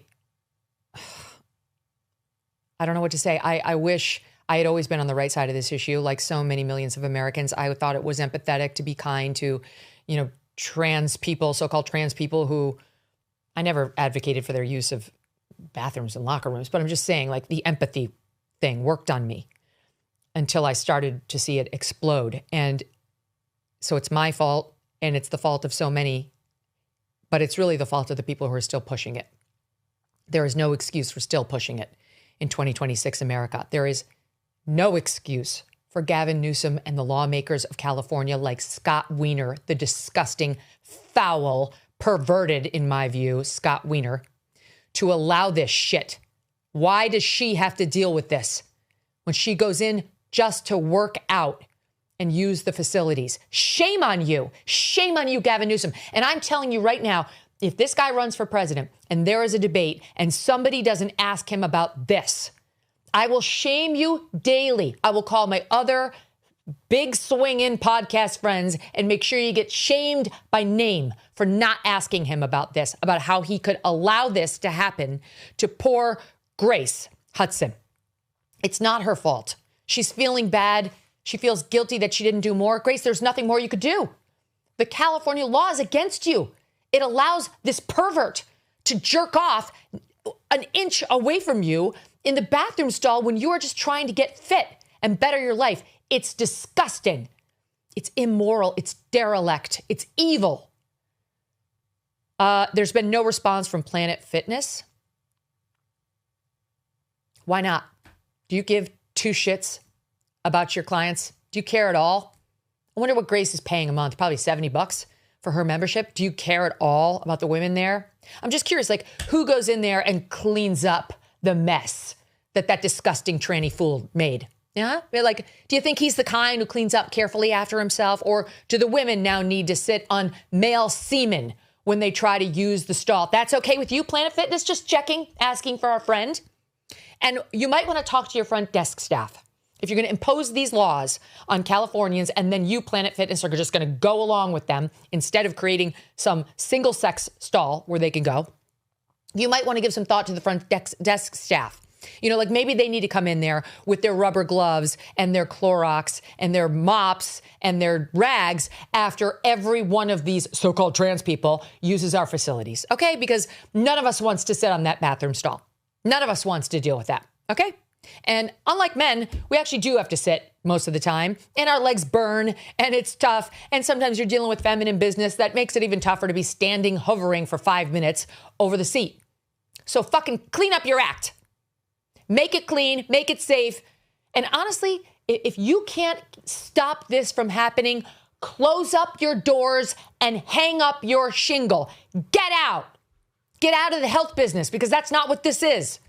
This is Times Square in 1977. That's what this is. They're one step away from carving a little hole in between the stalls so somebody can suck that guy off. I'm sorry, I'm getting disgusting, but it happens. This is so disgusting. And what they tell us is it's trans rights are human rights. That's it. That's the tweet. No, this is about women's rights. This is about this young girl, Grace's right to be safe and feel safe when she tries to relieve herself while working out. Fuck you, Planet Fitness. Fuck you, Gavin Newsom. And you too, Scott Wiener. We'll be right back. A new year means new financial goals, like making sure your savings are secure and diversified. Will this be the year you decide to talk to someone from Birch Gold Group? They use an educational approach with a deep understanding of macroeconomics. There are forces pushing the dollar lower and gold higher, which is why they believe every American should own physical gold. So until January 30th, until January 30th. If you're a first-time gold buyer, Birch Gold is offering a rebate of up to $10,000 on qualifying purchases. To claim eligibility and start the process, you just text MK to the number 989898. Birch Gold can help you roll an existing IRA or 401k into an IRA in gold, and you are still eligible for a rebate of up to $10,000. Consider making right now your first time to buy gold and take advantage of a rebate up to $10,000 when you buy before January 30th. Text MK to the number 989898. Claim your eligibility today. Again, text MK to 989898. Joining me now, our pal Link Lauren. He's host of Spot On with Link Lauren. Go and subscribe to get all of Link's great content. SpotOnWithLink.com. SpotOnWithLink.com. Find it on YouTube and all podcast platforms. Link, welcome back. Hey, thanks for having me. Great to be with you. Great to see you. Okay, so we've been talking about Minneapolis and Portland all afternoon. And one thing I didn't get to was now that Renee Good has died, the protesters who have been harassing ICE for days are treating it like she's George Floyd. I mean, like, this is just a clear example in their view of police brutality. And, you know, every sane, passionate or compassionate person would see her as the obvious victim who didn't ask for this. And you get this from one of the protesters. This is via the Daily Wire's Brecca Stoll, SOT 12. I was like, I don't know if it's the right thing to do. It feels kind of wrong being here in some way. I don't know why. Why do you think, yeah. I don't know. I don't know, like, where that stems from. Like, I mean, part of it is being like a white woman that I'm privileged and I have a lot of privilege. So I feel like white tears are not always something that's helpful or necessary when black and brown people have been experiencing this for a long time. This isn't new for them, and so oh my God. I don't know if that makes any sense in that way. I'm here, and I'm crying, but I feel guilty about my tears because I'm white. And this doesn't even involve anybody who's black at all or Hispanic. It's all whites. The shooter, the cop who shot her is white. The woman who died is white. Her wife was white. This is every white, and white. But a white woman's not allowed to shed white tears, period, Link, because black and brown people have gone through this more times than white people have. No, they're definitely trying to make Renee the next George Floyd. You can see that with Tim Walz. And I think it's perfect for Tim Walz because he allowed businesses to be burnt to the ground during George Floyd. In fact, I think his wife talked about how they could smell tires burning outside, and it really, coaxed them to sleep. We can smell tires burning outside. Then Jacob Fry. Yeah, she said she used to put down her windows or lift up her windows so she could smell it. Right, and then you have Jacob Fry, who is kneeling at George Floyd's casket. So they're trying to do this, but what people can't forget, and I've been trying to raise this on social media, this is a gift to Tim Walz. He won't admit this publicly, but in my opinion, this is a big gift for Tim Walz, and he's probably happy that this happened because it's moving the news cycle off of his massive Somali fraud scandal. Look how quickly the news cycle moved on to Renee. So I think Tim Walz is probably happy about this, but we're going to have to get back to the fraud scandal. One thing I also say is this. If you're driving and someone tells you to stop their car, right? If a federal agent tries to stop and talk to you, do not try to ram into them with your Honda Pilot, right? For me, I follow the rules. But what we've seen with these Democrats for years is they're so used to being let off the hook by leftist liberal judges. They're used to having no consequences. There'll be, pallets of bricks left out for them at these protests just willy-nilly. And so they're not ever used to having consequences. And unfortunately, in this situation, she had consequences. Nobody wanted to see her get shot. Nobody wanted to see her die. But when you're using your car as a weapon, things are going to happen, right? You stalked this guy, you rammed him, and it went down. And yet the media continues to look at this and say, what we're seeing here is she was in the right. That's what this shows. We saw that with Jimmy Kimmel last night. Thank God. Thank God there's a video that shows us this Rachel Maddow. Like, obviously, the video shows that the cop was in the wrong. And then thank goodness for Vice President J.D. Vance, who went to the White House press briefing room yesterday, got up in front of the lectern, and let him have it. Here's SOT 9. When I was actually walking out here, somebody sent me a photo of a CNN headline about what happened in Minneapolis. And this is the headline. I'm just going to read it. Outrage after ICE officer kills U.S. citizen in Minneapolis. Well, that's one way to put it, and that is the way that many people in the corporate media have put this attack over the last 24 hours. And I say attack very, very intentionally because this was an attack on federal law enforcement. This was an attack on law and order. This was an attack on the American people. The way that the media, by and large, has reported this story has been an absolute disgrace, and it puts our law enforcement officers at risk every single day. What that headline leaves out is the fact that that very ICE officer nearly had his life ended, dragged by a car 6 months ago, 33 stitches in his leg. So you think maybe he's a little bit sensitive about somebody ramming him with an automobile? What that headline leaves out is that that woman was there to interfere with a legitimate law enforcement operation in the United States of America. What that headline leaves out is that that woman is part of a broader left-wing network to attack, to dox, to assault, and to make it impossible for our ICE officers to do their job. Cue all the media saying he made that up. None of that is verifiable. She wasn't part of a network. See her mother, her mom, who says she was really great and wasn't part of a network. Well, I've got reporting from the New York Post quoting people at her woke school who say she was.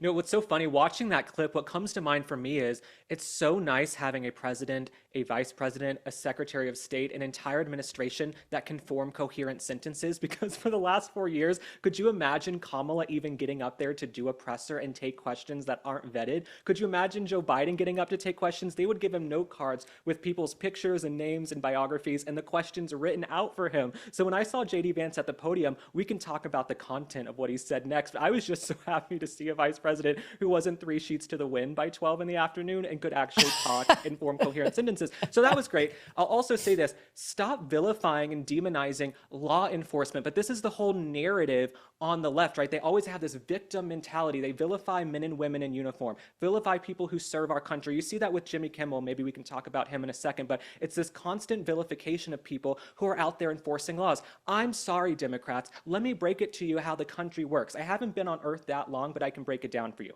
Elections have consequences. If you guys don't like the deportations, if you don't like what ICE is doing, take it to the ballot box. You know what I'm saying? Kamala Harris lost every single swing state, the House, the Senate, the popular vote, electoral college, the list goes on. So when the Democrats are crying and whining about this, this is what we voted for. President Trump for 10 years has run on mass deportations. We're going to do the wall. We're going to get criminals out of the country. We're going to be tough about it, and we're going to move fast and get things done. So when the election came around and he won overwhelmingly, you guys are going, oh, we can't believe he's out there doing it. Take it to the ballot box. Stop using your cars as weapons. Stop stalking law enforcement. Stop doxing them. This poor man who was in an unfortunate situation and did what he thought he had to do in self-defense, they've already found his name, where he lives, his family. God bless all of them. But these leftists will continue to vilify law enforcement, unfortunately, I think, from here on out until 2028. You're totally right. And by the way, it was a very good point you made about Tim Walz, because look, he may be dodging responsibility, or at least the limelight right now, because all eyes are focused on ICE.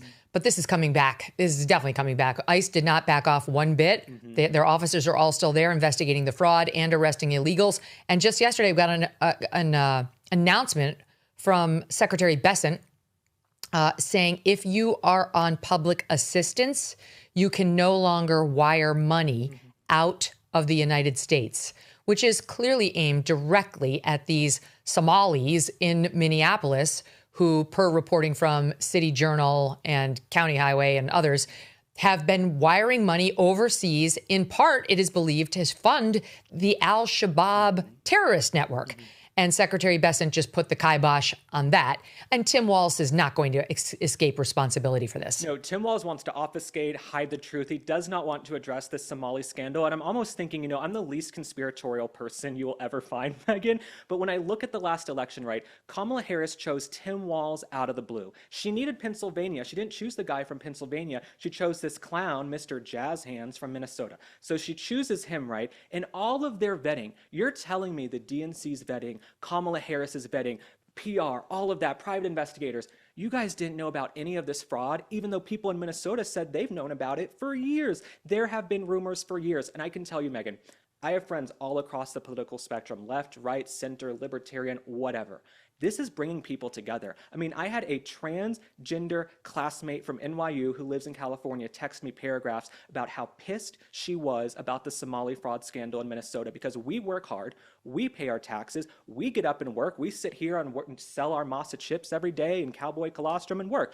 We don't want our tax dollars going to Somalians who are funding terrorism. Call me crazy. And it's clear we're paying way too much in taxes if $8, $10, $12 billion by some of these estimates is going to terrorist organizations and Somalians and daycares with no children. So this is going to bring people together. I think fraud, if Republicans get their act together in the midterms, they can run on this fraud. I mean, there's something here for everybody here. Healthcare fraud, SNAP program has a lot of fraud. They didn't want to turn over their scrolls either. You've got Somalian fraud. You've got people rigging things. I think Republicans can run on this, run on most favored nations, run on getting healthcare costs down, run on securing the border, and ram this fraud narrative home. Because if Republicans lose in the midterms, you don't think there's going to be even worse fraud? You don't think there's going to be worse fraud? I have to it's only say, gonna get worse. I think it's great that the DOJ now has a new fraud ambassador, fraud czar. I'll do it. Who's going to be looking at this. But that person also needs to look into disability fraud, because I've covered so many cases where people, they claim disability. It's bullshit. They retire with something like, 3/4 of their salary,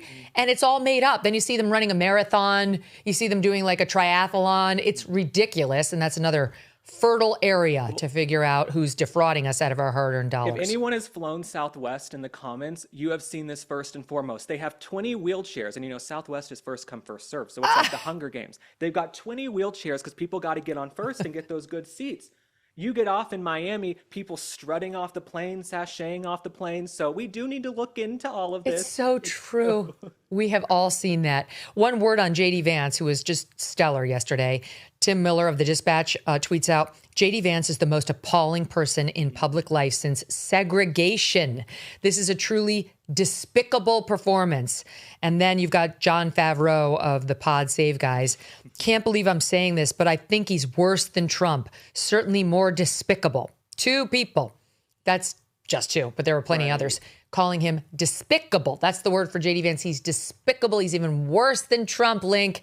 They see what we see, which is 48. Well, it's interesting. Tim Miller, these guys from Pod Save America, they're about as politically relevant as like a hemorrhoid. Like nobody cares about what they have to say whatsoever. Like I don't think anyone is looking to Tim Miller for some political expertise. This guy doesn't even know where he stands. He'll say anything to get on MSNBC each night. So he has no principles.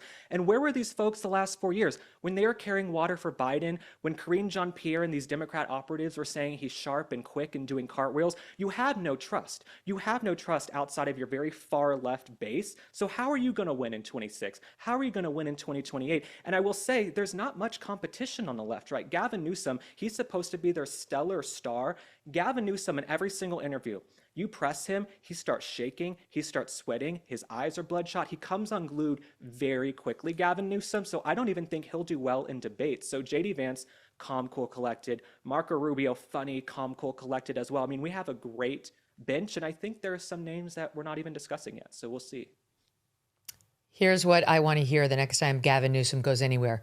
Grace Hudson, Grace Hudson, Grace Hudson, Grace Hudson, Planet Fitness, Planet Fitness, Planet Fitness, Planet Fitness. Every journalist who fails to do that is derelict in his or her duty. Well, what's interesting is one time when I was in the press poll, I asked President Trump about the fight Gavin Newsom was having with the DOJ to keep men and women's sports. And we've talked about A.B. Hernandez. And Gavin Newsom has flip-flopped on this trans issue a lot. Now he's decided he wants more trans kids and he loves trans. So clearly the special interest and entrenched interests and medical lobby has gotten to him. But I remember asking President Trump, I said, does Gavin Newsom hate women? Does he hate women? Like, how can you as a father, right, as a father of a young woman, want men in the women's locker rooms, men in the women's bathrooms? And President Trump laughed. He's like, I certainly don't think Gavin Newsom hates women.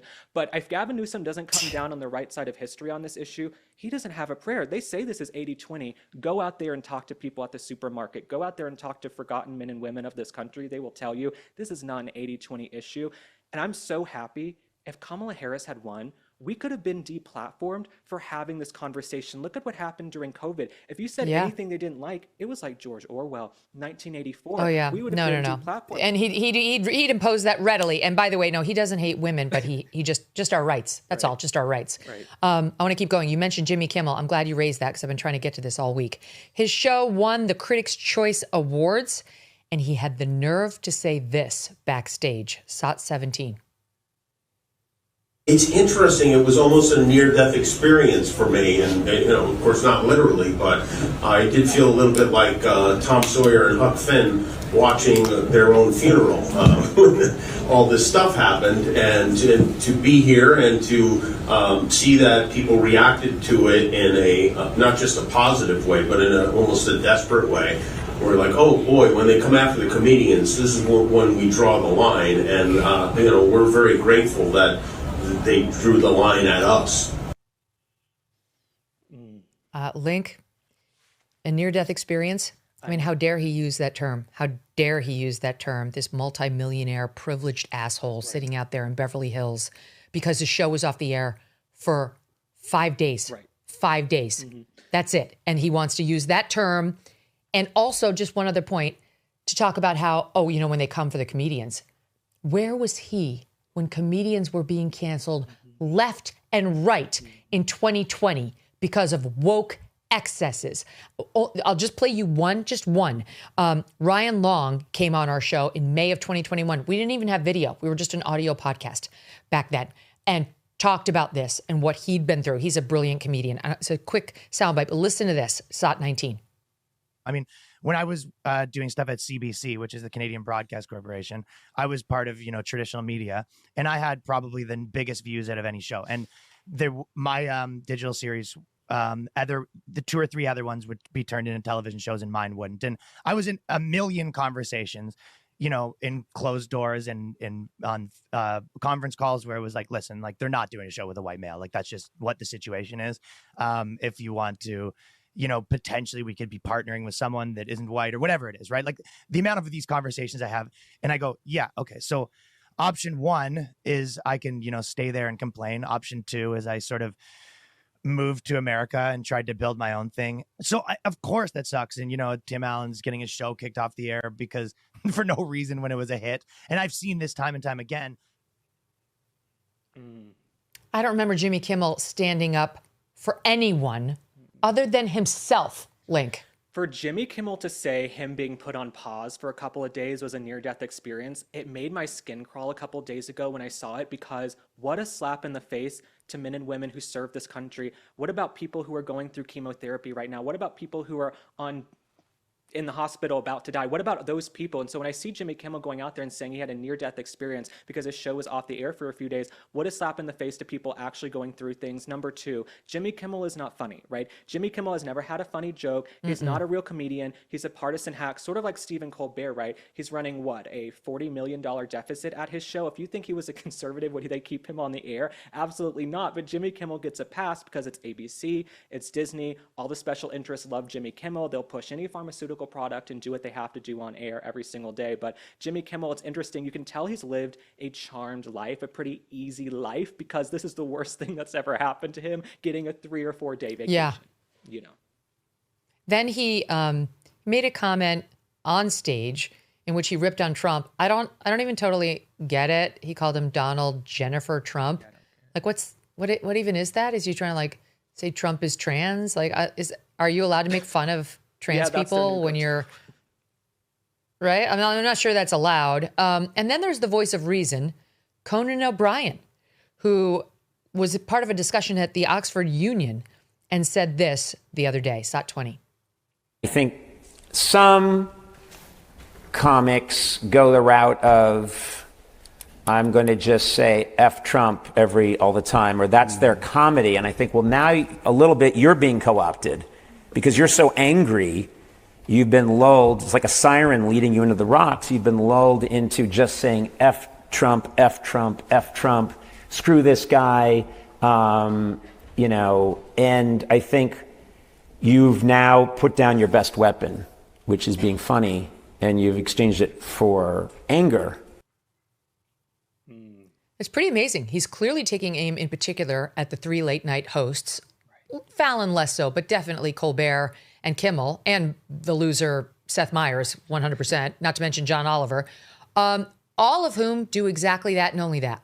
Well, John Oliver I can't stand. And about every 3 or 4 weeks, John Oliver will put a picture of me up on screen and make fun of me. And my liberal friends will text me and say, John Oliver just called you this and John Oliver called you that. I said, why is his staff so concerned with what I have going on? Maybe you guys should go and write some jokes and some good material. But Conan O'Brien... Maybe he likes you, Link. Maybe there's someone in that writer's room who does, because they constantly... You're looking good. Well, thank you. You really are. You look very handsome. Your new wardrobe, your hair's looking good. You're very famous now.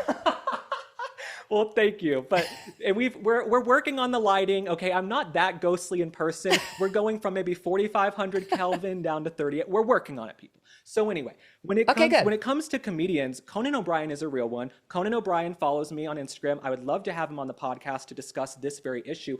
All the great comics are going into conservative areas and touring red states now because they go and play these liberal crowds in Los Angeles. You go to like the Comedy Store, nobody will laugh. Nobody will laugh. You have to take everything so seriously. It's like we used to have Joan Rivers back in the day and people who could really push the boundaries and push the envelopes. And that's what comedy was supposed to be. Late night comedians weren't supposed to be partisan hacks who were pushing political agendas, right? They were supposed to call out both sides and be funny and boisterous and all of the above. But Jimmy Kimmel, I don't think he'll be on air much longer either. Stephen Colbert, I think he's already been canned.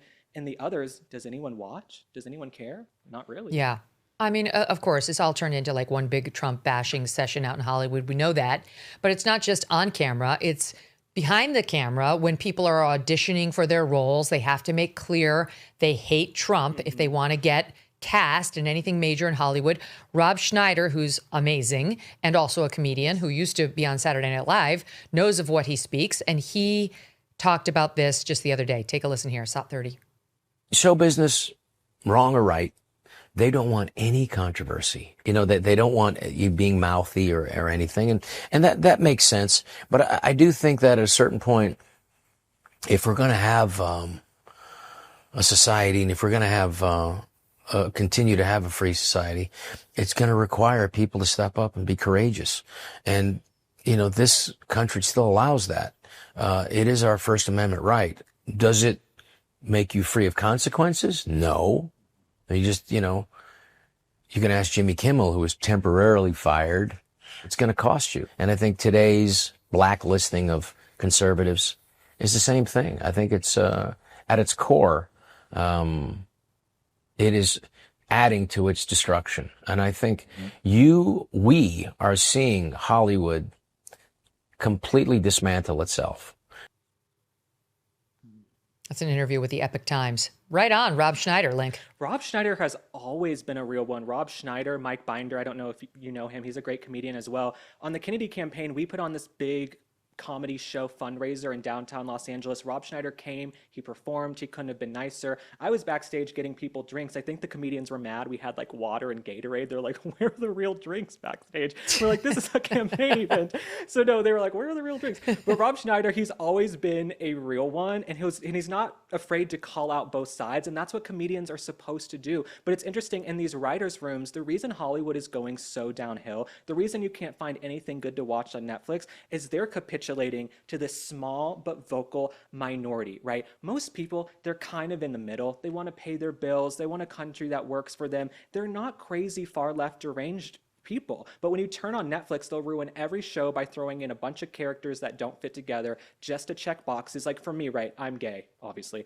I don't need to see a gay character in every single show. I'll be watching like a historical film and they'll like throw in a gay character sashaying in with a scarf. And I'm like, this has nothing to do with the film that's going on. So no, we don't need to check every single box. And even I was having this conversation with some Black friends of mine, and they're in entertainment. I spoke about this on my podcast. They're like, we don't need to see ourselves in every single film. It's okay to see different stories. But if Hollywood doesn't start recognizing these states they like to fly over between Los Angeles and New York, they fly over and look down on middle America. If they don't prioritize those folks and realize they have checkbooks and wallets too, and they're willing to go to the theater if you tell a good story, they're going to get left behind. And I think that's why Hillbilly Elegy really resonated and Sound of Freedom resonated, because they spoke to audience that don't see themselves represented on Netflix or some of these streamers or in movie theaters.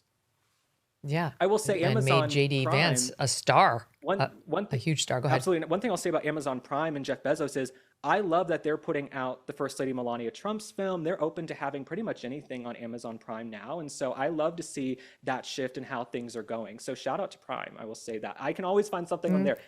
Hopefully they're turning over a new leaf, because they banned Eli and Shelby Steele's documentary, What Killed Michael Brown, a few years back, which was disgusting. But perhaps we've turned over a new leaf now that we're trying to cozy up to Donald Trump. Whatever, we'll take the fairness however we can get it. All right, Link, stand by, because I'm going to keep you, if you don't mind. We're going to keep this rolling. There's a lot more to get to, and we just not enough time. But Link stays with us, and we will be right back with him right after this break. Look, 2026 does not mean reinventing the wheel. Start small. Swap out the garbage snacks for something real like masa chips. It's the no-effort way to eat better without the diet nonsense. Just 3 little ingredients: organic corn, sea salt, and grass-fed beef tallow. No seed oils, no chemicals, just real, actual food. And these chips taste fantastic. Truly, not like those other sad, healthy alternatives that feel like an assignment. With masa, you get satisfied, not stuffed. Energized, not sluggish. They have spicy flavors, they have sweet flavors. Plus, fans of masa should also check out Vandy Crisps, their sister brand. 3-ingredient potato chips that are legitimately delicious. Ready to give masa a try? Go to masachips.com/MK. Use the code MK to get 25% off your first order, or simply click the link in the description or scan the QR code to claim this delicious offer. Don't feel like ordering online? Masa is now available nationwide at your local Sprouts supermarket. Stop by, pick up a couple of bags before they're all gone. So, Link, this is the tale of two parties here. You've got Donald Trump with a very big announcement saying that he is calling for a ban on large institutional investors buying single-family homes.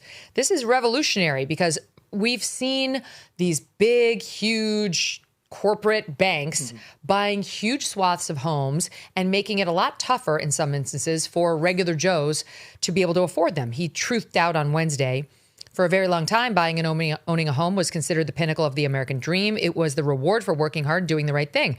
But now, because of record high inflation caused by Joe Biden and the Dems, the American dream is increasingly out of reach for far too many, especially younger Americans. For that reason and much more, I'm immediately taking steps to ban large institutional investors from buying more single-family homes. And I will be calling on Congress to codify it. People live in homes, not corporations. I will discuss this topic, including further housing and affordability proposals and more, at my speech in Davos in 2 weeks. So he's worried about home ownership and people not being able to afford them. And he is cracking down in just the right place on these corporate, huge banks that try to corner the market, pricing individuals out. Now, let's take a look over at one of the most expensive cities in the world, New York City, where we have a new head of tenant housing named Cea Weaver. And Cea says her goal is to make housing worth less, not cost less. She's not interested in helping homeowners get homeownership, which she thinks is white supremacy. Right. She's made that clear. The quote was, "It is important to impoverish the white middle class." That's her goal. Quoting directly, "It is important to impoverish the white middle class, and homeownership is racist." You see, she doesn't like Donald Trump's plan. She doesn't want to make it easier for people to afford a home. What she wants is for the government to own all the homes, and then they will decide where you live and where I live and where everybody else lives. And this can be hung around the neck of Mayor Mamdani like an albatross, because he's made clear Cea speaks for him in a newly unearthed clip. Take a listen here. This is from 2021, SOT 27. I would, first of all, you need to expand rent controls to cover smaller buildings. And they need to be rent controlled. And the reason why they need to be rent controlled is not because rent control is inherently socialist, but because rent control limits the speculative value of the land. Our goal is to have the housing actually be worth less to some degree, right? We don't want this to be an investment vehicle. We want it to be long-term stable homes. We don't need people to become millionaires off their homes. I get most of my knowledge on housing from Cea. So if you get it from me, it's just not coming from the source. That's not good. It's not good. Your thoughts on Cea Weaver and her media tour this week? Many thoughts. First off, thank you, President Trump, right? When people want to be panicins in the GOP right now and say there's a bunch of infighting and this and that, President Trump, this is an issue Republicans can win on in the midterms. It's something Democrats have wanted for years, independents and folks on the right. We have to stop institutional investors from coming in and buying homes. If you do that and you couple it with mass deportations, maybe young people will be able to have the American dream. So I'm so happy to see President Trump tackling this, because I've said for years, I've shouted it from the rooftops, the thought of owning a home is a distant fantasy for my generation. But it's not just Gen Z, Gen Alpha, and younger folks. I hear from senior citizens, I hear from baby boomers and older who say, we're having to be perpetual renters because we can't afford to have homes. And these are people who've served, been in America their entire lives, paid their dues and paid their taxes. So I'm happy we're going to stop private equity from coming and buying homes. Second, I don't want to hear from Zohran Mamdani or any of his DEI picks on housing, okay? Reverse racism is still racism, okay? Excluding white people on the basis of their skin color or their background, that is still racism. And I don't know what folks are still doing in New York City. Unless you have to live in New York City, why are you still there? We just saw Zohran Mamdani and Kathy Hochul. They lit up all these buildings green for Muslim Pride Month and Muslim Heritage Month. They had the World Trade Center lit up green for Muslim Heritage Month. I'll let you fill in the irony there. We're only 25 years on from 9/11. What happened to never forget? Now we're lighting the World Trade Center up for Muslim Pride Month. So I'm not Islamophobic. Wow. I'm calling it like I see it. If you're still in New York City, if you're still in New York State, I don't know what you are doing, okay? But if you're going to come to our red states, don't bring your voting record, okay? If you're fleeing because of Cea Weaver and Mamdani, don't come and vote blue in Texas and Florida and all these other states. Just stay there. Islamophobia is not a thing. You are allowed to object to the tenets of Islam. It's a part religion, part political doctrine, and we are perfectly entitled to comment on it favorably or negatively without being called essentially a bigot. Sorry, that's just the way it is. Okay, well, let me keep going because I really want to get your thoughts on Meghan Markle's new cookbook.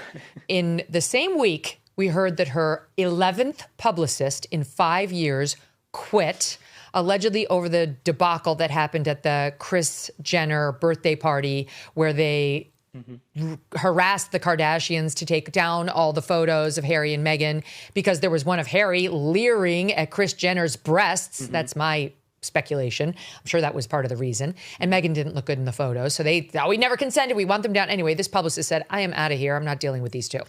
Then we hear that Meghan is releasing her first solo cookbook link in early 2026.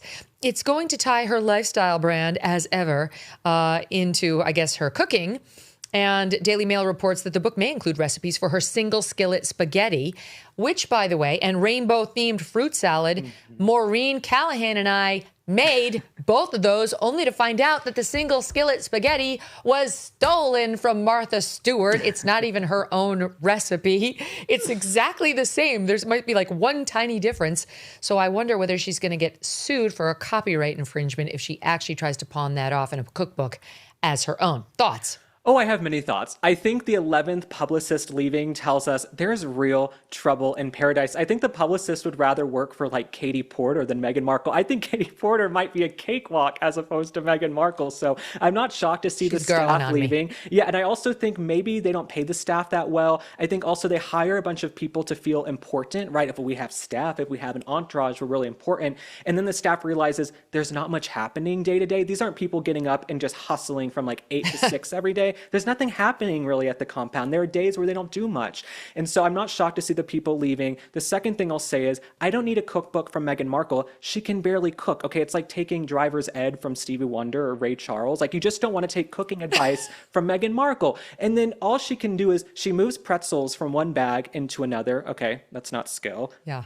Anyway, I was about to say something terrible. Is that a recipe? Yeah. Can we count that as a recipe? Exactly. So she can only move pretzels from one bag into another. She makes rainbow fruit platters. Let me also say this. I heard from so many women and mothers who are like, we don't have time when we're getting our kids ready for school to do rainbow color coordinated fruit platters, right? We're trying to get the kids out the door. Is the homework done? Do you have the slip you need for class? Because Meghan has staff and rich celebrities in Montecito, Los Angeles have full-time staffs and nannies, they can get up and leisurely make a rainbow fruit platter. If I came downstairs as a kid and my mom was making a rainbow fruit platter before school, I would say, who died? Are you on speed? What's going on? Like, I would think something bad had happened if I came down and my mom was whipping up a rainbow fruit platter, color coordinated in the morning. I'm like, has she turned into Monk? What's going on? So Meghan Markle, I think this cookbook is a final grift. Like, she's really reaching.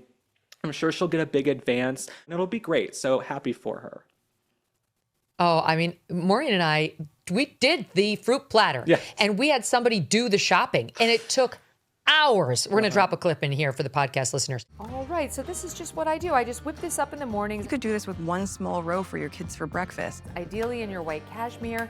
It's just fruit. It's just presented in a different way. An early rise might really help, like 3 or 4. There's a real delight in being able to be a present parent. With the nanny. Right, of course. You got to be able to just like go with the flow when you're a working mom. We all have to work. We all have a lot of stuff to do.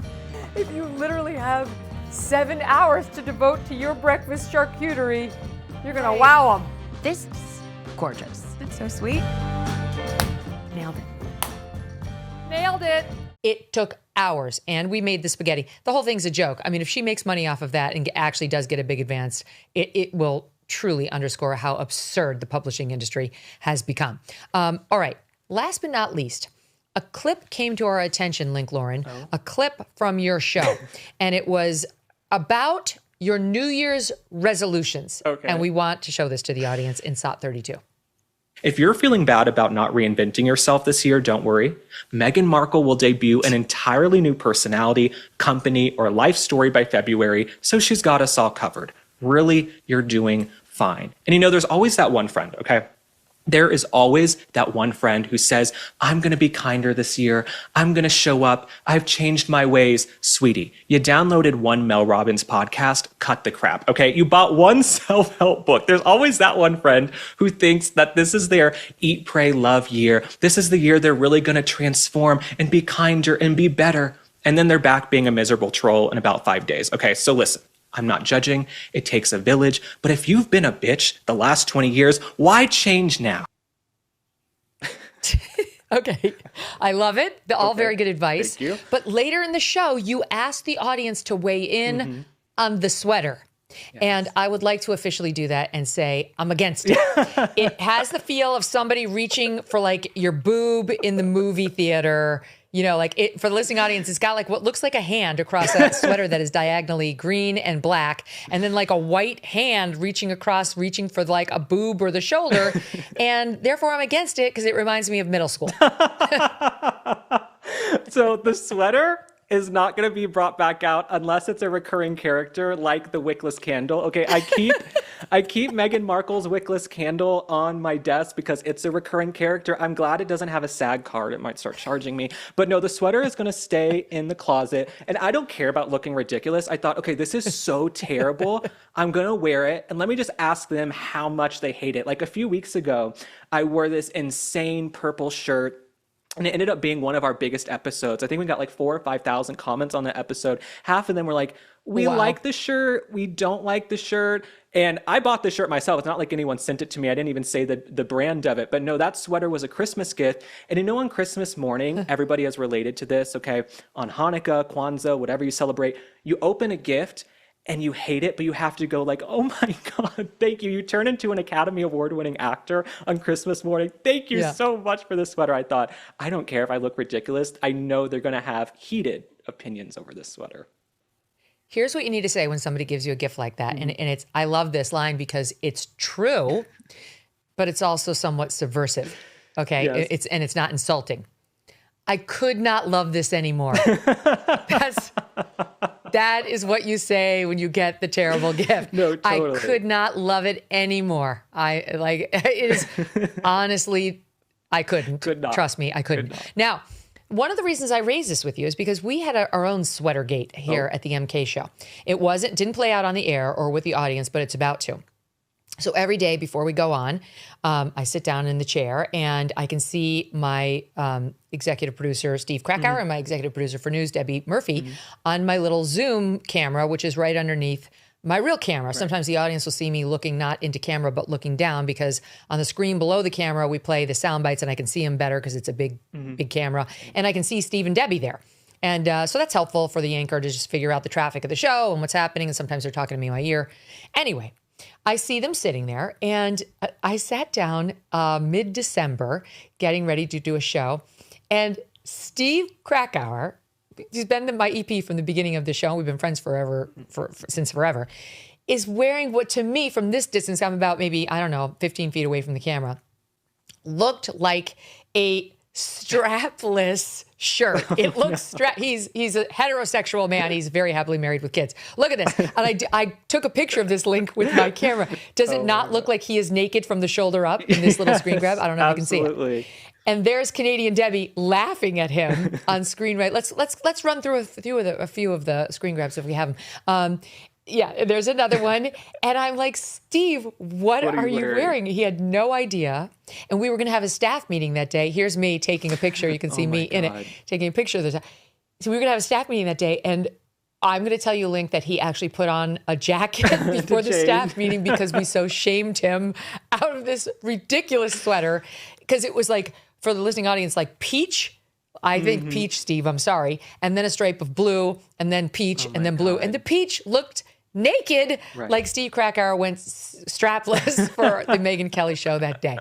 No. Does that sweater stay or does it go? That goes in the same bin as my sweater. No, it's got to go. I will say, when I stand up, the sweater is not as terrible. I think there's this big fashion account that breaks down like Melania's outfits and Princess Catherine's, and we use their stuff all the time. And he did a full thing on like where the sweater was from and the full picture. And I said, I feel like I've kind of made it now because this account is talking about this horrific sweater. But no, it is not coming back out except as like a gag, like the candle. Wait, Steve, what happened to the sweater? Asking now. It's retired. Okay, he says. good. It's retired. Good. Just took a little good old-fashioned shaming. Like the world has to do what it's going to do. This is why I'm in favor of shaming. This is why I don't like principals screening somebody's valedictorian speech. Like if they say something stupid, they have to be subjected to the wrath of the masses out there that teach them the old-fashioned way what to say, what not to say, what the bounds of society will allow. And so that's laws of natural consequences, which is why, there should be feedback on sweaters and the like, and we shouldn't be shy about it. It's our duty as friends. Absolutely. No, we need to bring back shame in 2026. I think the girls were getting a little too shameless in 2025, all these thoughts out here and people, the way they were behaving. So we need to bring back a little bit of shame. Like I was at a restaurant the other night and we didn't go out on New Year's, but we did like a nice date night, fancy restaurant, I think on like the 2nd or the 3rd. Some of the outfits walking into the restaurant, and it is cold. These girls are wearing nothing. And I said, do you remember before it was socially acceptable to come to a restaurant with your vagina out? Like, how are you in here with this outfit? So we need to bring back a little shame. I don't want to eat next to exposed vag. Well, what that I is said not was appetizing for any of us. I know we're at a Japanese restaurant. I don't need to see your California roll. Like there was a lot going on. So I didn't need to see that, actually. It was confirmation of I'm gay. Anyway. By the way, we also should, we got to crack down on the crying men. Yes. Have you ever seen so many crying men in the news? Like a lot of crying by newsmen. Just this week alone, Link. What do you make of that? It's interesting because on the one hand, it's like, okay, nice that a guy can cry every once in a while, but I'm old school. I don't need to see grown men crying all the time. I think Kelly Catrone, this publicist in New York, used to have this phrase, if you have to cry, go outside. All these crybabies in the workplace, and there are Gen Zs who are bringing their parents to job interviews. Like they're 24 years old, bringing their parents to job interviews. Everyone needs to grow up, okay? And man up too, okay? We need more alphas in this world. Like I want Delta Force looking guys. I want those guys who went and snatched up Maduro. I don't want crybabies who are, I think a lot of these men, and I hate to say it, women might get mad at this, but I was having a conversation with a friend. I think it's social media. Is it the hormones in the chicken? I think men these days have a period also. Like men, it's like, I see so many guys now, it's like even my girlfriends will be like, I think he's on his man period because they're just emotional and angry and it's up and down. Yes, it's gotta Link. change. It's got to change. I just asked Jesse about this. Jesse Kelly. I'm like, is it the microplastics? Is it what is it? The water, the chemicals in the water, the sunscreen? Because I do miss real men. I want real men. I agree with you. Like Delta Force, that'd be great. Right. But just not crying all the time on camera as a male anchor, I would take that too. We talked about Tony Dokoupil yesterday, the weird crying in a clip that he put out. He wanted us to see him cry. That's what's so weird. It's even worse than the Philip Bump thing we just showed, because at least he was live on the air. Tony Dokoupil was in a taped interview with somebody and started to tear up about the fact that he didn't get to grow up in Miami. So it wasn't like I said, the whole family died in a house fire. Not that. Right. No, it was I didn't get to live there. Repeatedly wiping the eye and then the other eye and then back to the first eye and back to the other eye and choking up in the throat and couldn't get the words out. It was embarrassing. Right. But I will tell you, I did get a little insight on what he's doing last night. All right. We played this clip yesterday, so it was from the day before. Then last night, he went out and tried to do a little summary of what's happening in Minneapolis. Okay. I guess this is going to be his thing. And I realized something about his thing that put the crying in perspective. Watch what he did last night. But our job now is maybe the most American thing of all.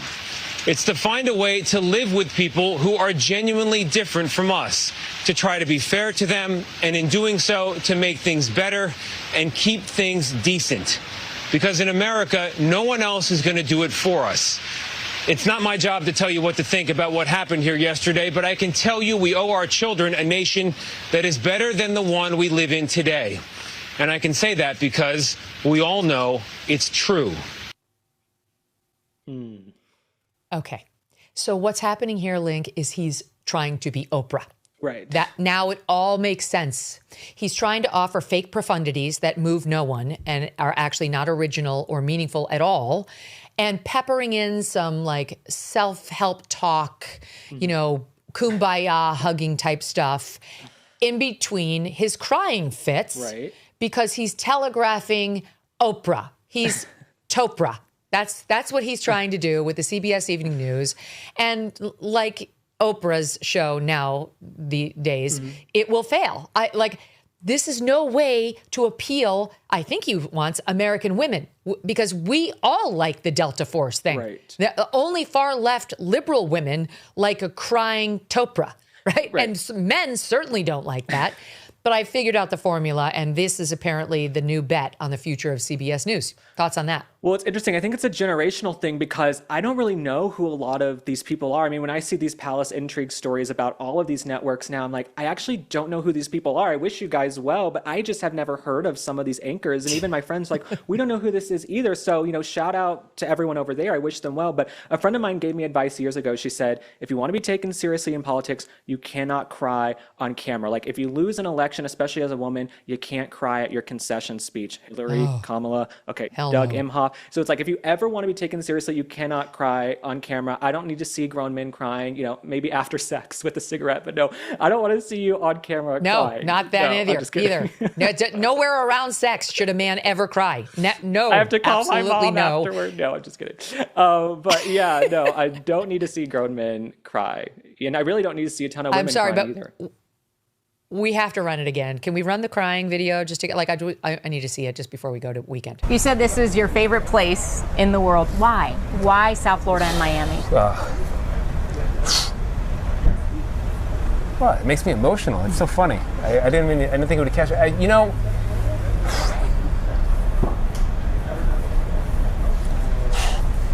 Because you only have one childhood, right? So, let me get a second. Right. Okay. I can relate. This is home. The wiping. To help people understand why I have such a reaction. Yeah, help us. More wiping. Florida is where I grew up. Oh. We didn't get a lot of sleep. More wiping. Yeah, my grandmother's here. Can't get it my out. father, my mother, my aunts and uncles, cousins. Okay. And it's where I would have spent all of my childhood, but we left because of my father. Cancer? Got in some trouble with business. It's like, we laugh about it now, but he was a drug dealer. But the reason it's so emotional for me is because I feel like I was robbed of the full Miami experience. Mm-hmm. So when I come back, I'm always like... He was robbed of the full Miami experience, Link. That is like you and me going down there and forgetting to have a cocktail poolside in the 24 hours we have on business. That's a conversation we didn't get the full Miami experience. I know. But he's crying about it 40 years later and then tweeting out the clip because he wants us to see how Topra he is. Yeah, no, all I can say is I don't think you guys will ever see me crying on camera. Even if I discuss something serious or sad, there's a high probability that I hold it together and I don't need to see grown men crying on the news either. I think these networks should just focus on reporting the news, right? Focus on telling us what's going on. We actually don't need all the ancillary information and anecdotes, right? I used to watch the news and I didn't know anything about their personal lives. Just tell me what's happening in the country. What if Meghan Markle and Prince Harry get accepted back into the royal family and somehow he becomes king? I think you'd shed a tear. I would. First off, I think the British people would revolt. Number two, Prince Harry is lazy, so he wouldn't last but 2 days. I don't think that'll ever happen. But maybe I would shed a tear then. If he becomes royal again before me, because apparently there is some open vacancy, like, some of the members are dropping, they're losing their titles. So if he becomes royal again before I do, I'm going to be real upset. I've paid my dues. I've done their PR. All right. Well, I'm going to, there could be a debate about whether if you wear that sweater again, tears will be shed at some place on the internet. But we'll wait and see. We will tune in to Spot On with Link Lauren and wait for the day. Thank you, my friend. Thank you so much. Thank you.